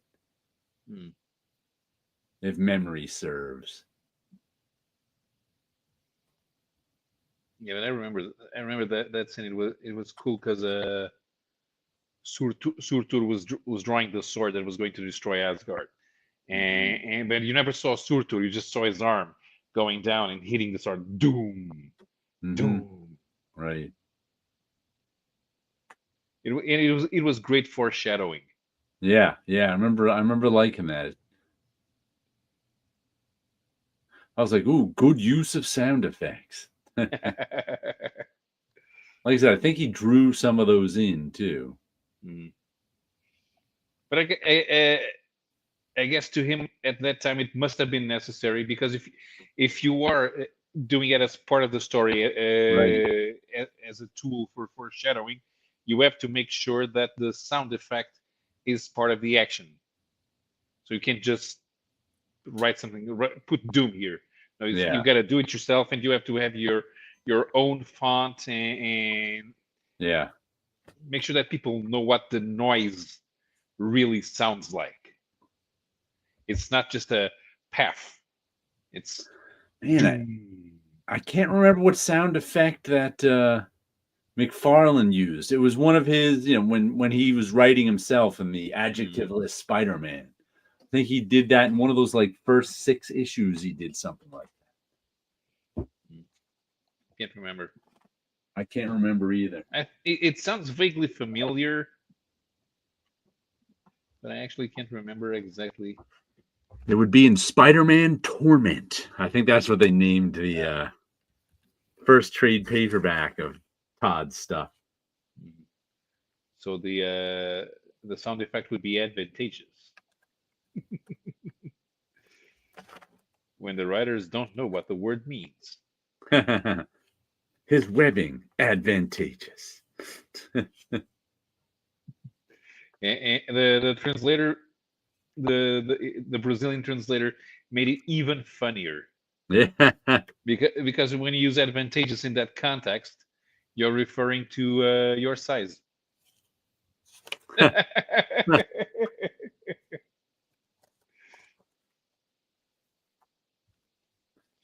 Advantageous. All right, so here's the. Okay, so this Elseworld was famous, of course. The Nail. The Nail. Oh, the JLA? Yeah. I've always heard good things about that. Yeah, it was a pretty solid story. It could, and it kind of became its own continuity. So I originally, actually, this one I bought it in the collected edition. Yeah, and it's because it's not an Elseworlds like the other Elseworlds. The other ones where you put, okay, so let's put Superman in Africa, or let's put Batman in Japan, or as a cowboy, or the JLA are cave people. Here, this is more a what if. So it's more in the Marvel style. What happens if the Kents don't find baby Kal-El because they have the flat tire? And Lex Luthor turns Metropolis into a police state, but somehow everybody's happy.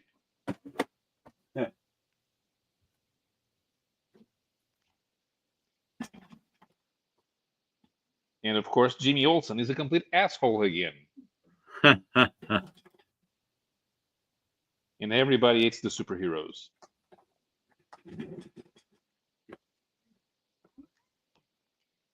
especially Oliver Queen. Eric P. asks, thoughts on what was the best Elseworlds? Well, this one's a pretty good candidate for it, I guess. Looks like I'm behind. Did I catch up? I think so. Maybe more normal. Yeah. My internet might have got choppy. No, I seem to be moving okay now. Of course, Alan Davis's art style is very good at. Alan Davis has always been very good at drawing superheroes and making and getting superheroes to move. Mm-hmm. You can see all his movement in his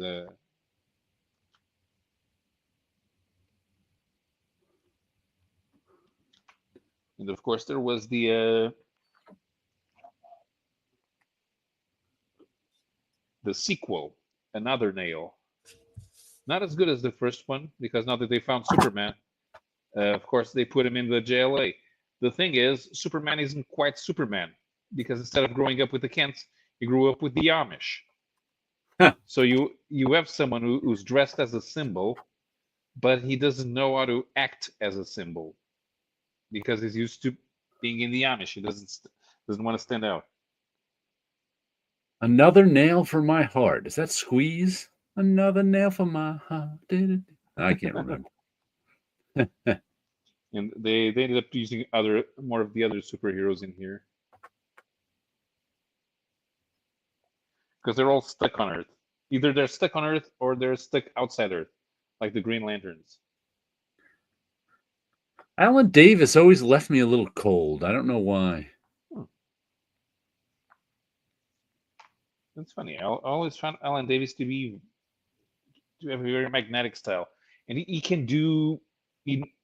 For someone who is very cartoony, I think he can be very moody when he needs to. It could just be he's mostly done mainstream superhero stuff, which isn't up my alley. The Doom That Came to Gotham and the Thrill Killers. I like Thrill Killers. There's one. Usually these are made with the big ones, but there's one called Conjurers. Came out as a 3-issue mini. Everybody uses magic in the DCU, so there's no science per se. And in the end, the magic disappears, and they have to rely on Blue Beetle to save civilization. Sleepy says, I like Alan Davis, but I can see why he leaves you cold. He's almost too slick. Yeah, I don't even know how to describe it. Could it be because of the inker? It could just be because Mark Farmer usually. And I think he's good. I like Mark Farmer's ink. It could just be that I don't like the stories he draws. You know, that's not my, main, because he's really a mainstream kind of superhero guy. Yeah. He doesn't really have anything besides that. He's good at drawing aliens, which you can see, for example, in his 2000 AD work, or in both in Captain Britain and Excalibur, because you have those aliens that show up there, like the special executive in Alan Moore's Captain Britain, and like he doesn't have a quirky side at all. He doesn't. Yeah, his mainstream superhero stuff is mainstream as it gets, kind of. He's not even like Frank Quitely, who's quirky, or even John Romita Jr., who really is, though he's a mainstream superhero guy, he's got a lot of quirks to him. I think Alan Davis is quirky, but he's quirky in that he has this type of body movement for his characters that he has more it's got more in common with the way that Bernie Wrightson depicts movement. Okay. So I think if you start comparing Davis to a Bernie Wrightson or or what was the Mike Ploog. I think though, no matter who you compare him to, he'll be like the mainstream version of that guy. I understand, but there is definitely a cartoony quality to his work. Even though he mostly works with superheroes, that's where you find the quirk. Mm-hmm. So it's not where you expect it. Frank Quitely has that style of drawing figures, right. Which is it's like he's the personification of the phrase your style is everything that you do wrong. Because Frank Quitely has those bulky characters, yet somehow they work. Alan Davis doesn't have that because the characters always look normal, but they are not. There's something elastic there. So that's why I pointed out to the way that Mike Ploog draws characters, because they're also kind of stretchy, elastic. Right. I suppose that it's like Walt Kelly's an influence. You would probably don't think of Walt Kelly when you think of Alan Davis, but it's there. Right. I guess if you read 2000 AD work, you will see it because the characters are not human. But Sleepy Reader says Jared is just too hip for Alan Davis. Yes. Mm-hmm. I'm one of the hip cats. Yeah, that Alan Davis, he's too square, man. Too square. I think it has as much. I think it has as much to do with the stories he illustrates as his artwork. I mean, he doesn't really draw any stories that like are up my alley. Sure. At least that I know of. Yeah, I mean, out of the ordinary. Once again, you have to go back to his 2000 AD work to get off of the superhero.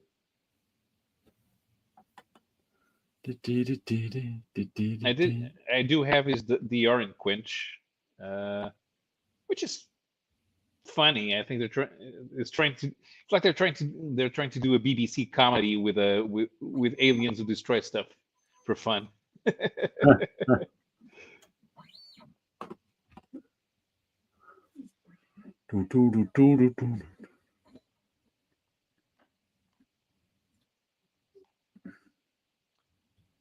Here's another one which I found interesting. The Secret Society of Superheroes. The ones with the JLA. Because this is co-written by Howard Chaykin. Okay. The artist Mike McKone, who also has that idiosyncratic Frank Quitely style. Not quite like Frank Quitely, but although I think there's some Chaykin layouts in here, because like the Superman figure here. Yeah. I put money on Chaykin doing the character redesigns. They don't. They've got a Chaykin-esque quality. Yeah. But this is the typical superhero story. They have trouble getting along. You can tell here, but even without reading the story, you can tell by the body language. This is a dysfunctional superhero team, but they're the JLA.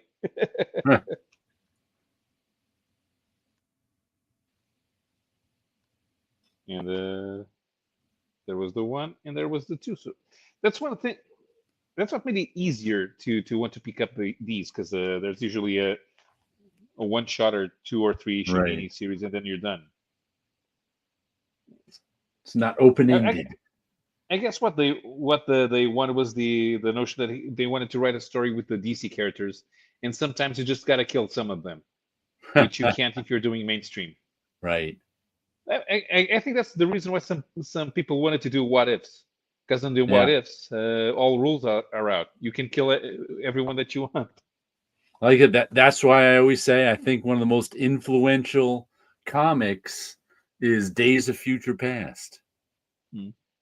Where that was kind of the first popular mainstream comic story where they created an alternate future so they could kill all the characters. Yeah. You get all the drama of killing a popular character without all the drawback of that character being actually dead. Exactly, yeah. I remember how shocking I bought that one off the stands back when it came back. I remember how shocking it was. When the Sentinels killed the Wolverine. Sentinels just killing Wolverine. Yeah. Because that happens in the second issue. Because in the first, you hear Kitty describing how all the heroes were killed. Yeah. But you're just you're just hearing it talk about it. So you don't feel that. You have to have the image of the Sentinel killing Wolverine to fully understand. Right. And it was so easy. Yeah. It's still Claremont and Byrne, so it's not. So Wolverine was not crazy super powered, right? Like he became later, where he could regenerate from one cell, I believe, in the 90s. Yeah, that thing was not supposed to be considered canon in the way that the circumstances in that story. There was some magical thinking involved. It's not like you want to do that in a standard Wolverine story. Although there was back in the day there was the fear that Wolverine didn't want to. Wolverine knew that if somebody cut his throat, he'd die before the wound healed, and that's how. There's an issue where Mystique is testing with robots how to kill the X-Men, and that's how she simulates Wolverine dying. She cuts his throat because he can't regenerate from that fast enough. He will bleed to death before the wound closes. No. And there have been stories where it takes Wolverine quite a while to come back from certain wounds. He can regenerate faster. He can regenerate completely, but he is not supposed to be bulletproof. I just saw a TikTok video on somebody trying to figure out who the most 1990s character was. And he came up with one I'd never heard of and then told his story. What was his name? Black Wolf, I think it was. Black Wolf, yes, I remember Black Wolf. It was a fairly short series. I think Glenn Herdlin wrote it, who I know from Marvel. Mm-hmm. I forget who drew it. But he just went through everything that happened in the Black Wolf comic. I was like, oh, now I want to read Black Wolf. And I think he only appeared again once in like the Secret Wars briefly. I think Black Wolf was an alien. Was he? Yes. Yeah. And he said it was also more of a team book than it was because he had teammates in the book. He was the star of it, but there were other characters who were his teammates, and his origin, like his brother was in the first issue and he was Black Wolf. And then someone killed his brother in the first issue, so he became Black Wolf to get revenge on his brother or something. Right away.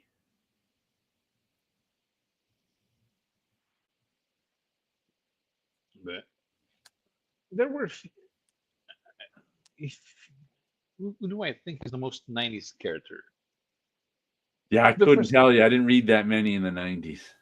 At first, he was like, well, you could pick just about any Rob Liefeld character, but I thought that was too easy. Yeah, so I'm going to go with Azrael.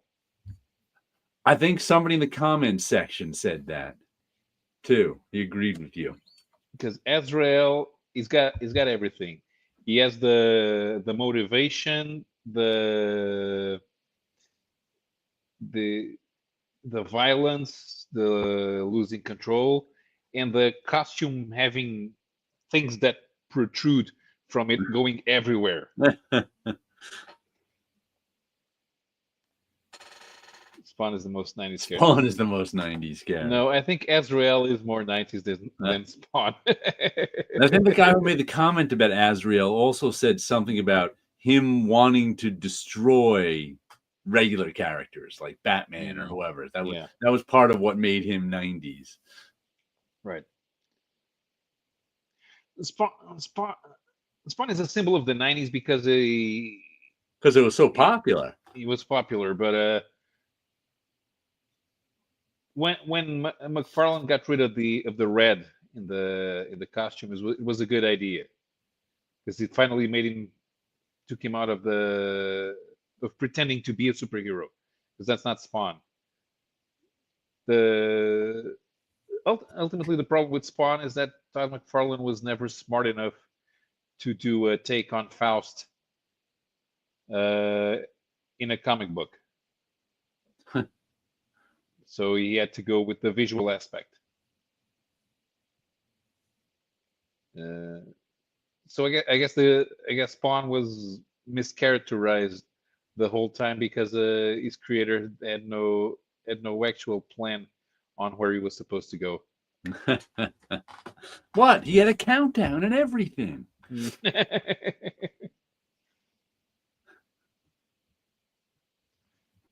I mean, he did well with the other characters. Like, you can tell that he wanted to do a horror comic. But as long as there was that red in the costume, it was always going to fool people into thinking it was a superhero. Spawn. David Pence Faust, the most 90s character. I think I only read one issue of Faust, so I don't know. Yeah, I don't know. I guess I don't count Faust in the 90s characters because it's more of it's the indie approach. You get to do whatever you want. You don't think about sales. But it could have worked anytime. I think even in the 80s, Faust would have worked on its own. I guess the costume is pretty 90s, because once again you have a horror story, but the character has a superhero costume. Is there anything that defines 21st century Marvel and DC comics? I don't know. I can't. Not in literary terms. No. I guess the whole point now is to generate merchandising. Yeah. And there's no editorial plan besides get people to follow this event and get people interested in this new character or new costume design. But then there's nothing with the character. The character exists visually, so they can do another T-shirt. I think what defines 21st century Marvel and DC is multiple versions of the same character. Yeah, but it's once again it's for marketing. For literary. Yeah, it's for marketing. It's not for literary at all. I mean, well, of course we knew that there was always a marketing aspect. To Marvel and DC, but as long as the creative people, right? Because you didn't do marketing every week. You couldn't, but you had to put out comics every month. So the story that was inside was important in keeping the potential customers interested in what was going on. Now They're not. No. Now you've got to have trade paperbacks to sell, digital comics to sell, and you make more selling T-shirts to kids than you do with the comics.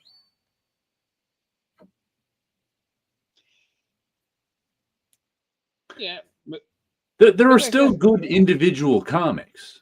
That's not what we're talking about.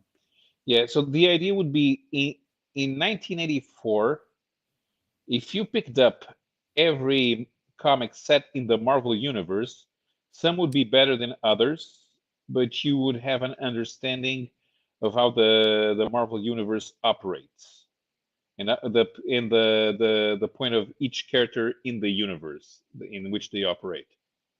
If you buy every Marvel comic set in the Marvel Universe now, most of them are pretty pointless. And overall, I also think there's things like mainstream 70s comics. A lot of them were defined by drugs and coming up with new ideas that are sort of a little psychedelic.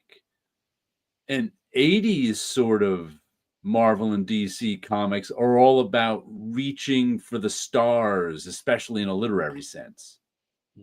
They wanted to be more literary. And 90s comics are a lot about excess. Sort of, let's make this the most extreme version we can because that's what's selling. But I think once we get into, I think that all goes away in the 21st century.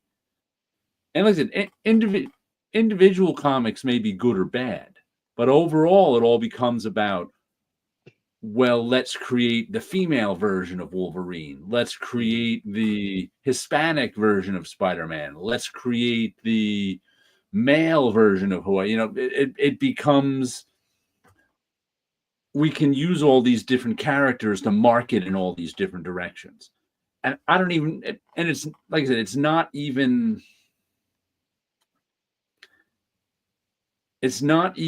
a like mandate from anyone. It's just that the creators pick up on, if I make a female version of this character, that'll get some attention, not only from Marvel, but from fans.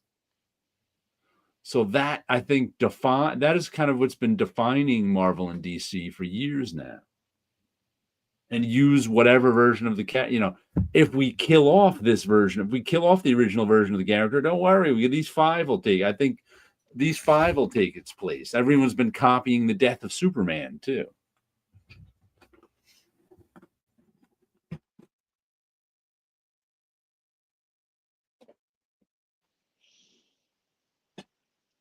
So you can't have a good Fantastic Four book, but it'll be an anomaly among all the others.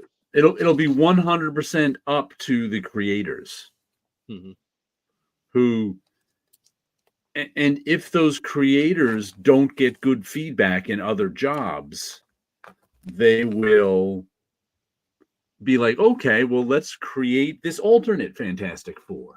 See if we can tell our stories with them.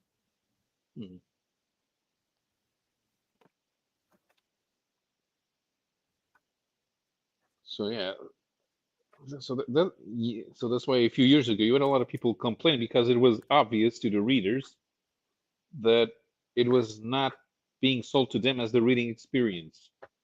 Right. And I think most people have accepted that if you haven't come back to Marvel, or if you come back to Marvel, it will be occasionally, because there will be a Fantastic Four which is actually good, or a similar anomaly. But for the rest, people are not interested in the Marvel universe. That's why even the events don't matter. They start advertising the next event while the current event is going on. And this isn't my thought, but you can't keep track of the Marvel universe anymore. It doesn't exist. You keep track of the X-Men universe. You keep track of the Fantastic Four universe. You keep track of the Avengers universe, because there's so many books. And they're so expensive that if you wanted to keep track of the Marvel Universe, you probably couldn't. Unless you do it through Wikipedia, which some people do, or Marvelpedia, whatever it is. But it's like, I don't think there really isn't a Marvel. Well, the Marvel Universe is in the movies, but there really isn't a Marvel Universe in it. Because how many X-Men books are there? And how many Spider-Man books are there? A lot. And they're all $4 or $5 a piece. So I don't think there's anyone who's keeping track of the whole thing. Yeah. Fan-wise, that is.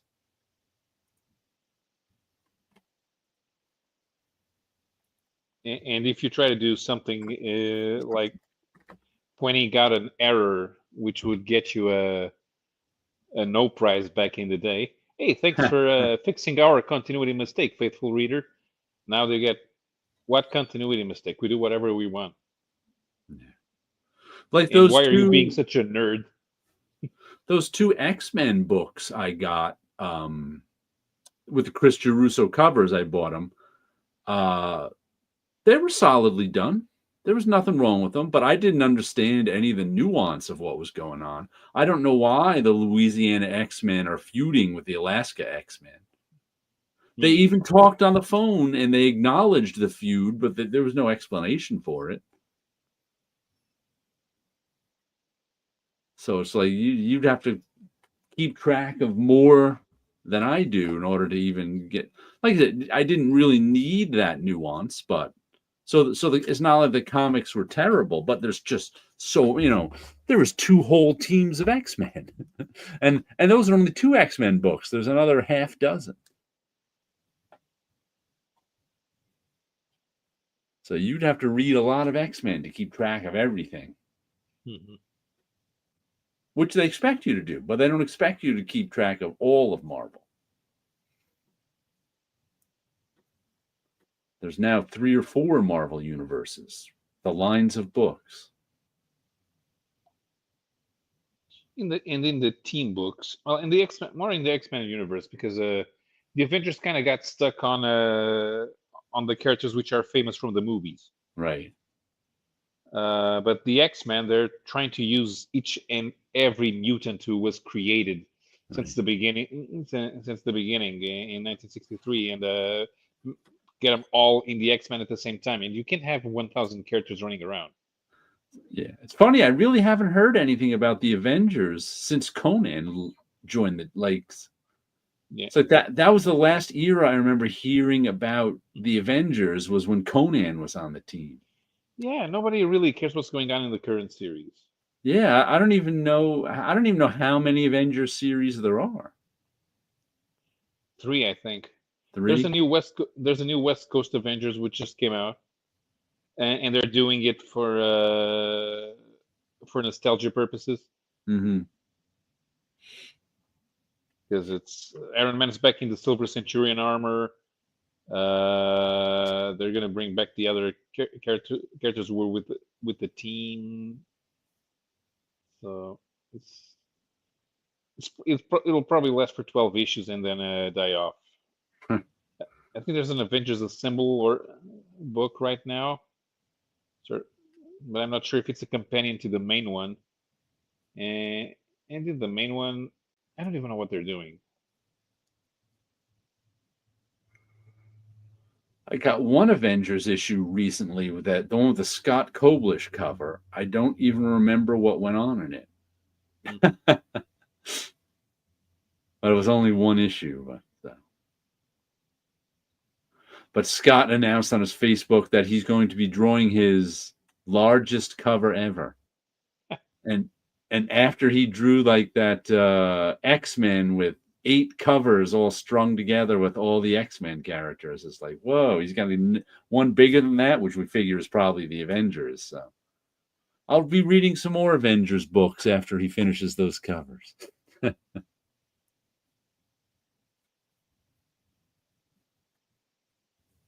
But who knows when that is? I think he said it'll take him months. Is this going to be like that poster that Keith Giffen did with the Legion? I think they made, I forget which one, maybe it was the Deadpool one. He did one of those. I think it was only 2 or 3 Deadpool covers. But I think they made a poster out of that one.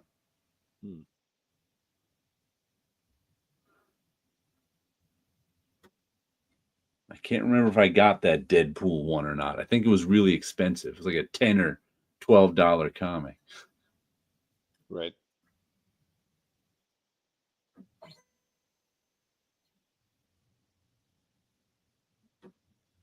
Okay.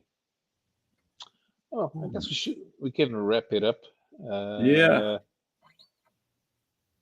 Well, I want to thank everybody for showing up for my unscheduled live. And for Jared to staying with me for the whole course. It's a good show. Making it difficult for him to put all the negatives away. I'm doing pretty well here. There's a lot of waiting when scanning negatives. So, I mean, it takes 10 minutes to scan the 2 negatives or something. So, yeah, everybody kept me company as I scanned. Nice. And we'll be back next Friday for the Cavern of Chaos. So follow us on Jared's channel. Yep. And maybe I'll come back one of these days and try to schedule something different. I don't know. Or maybe not. All right. We'll see. Maybe next birthday. Or a half birthday. Or a half birthday. All right. All right. See you later.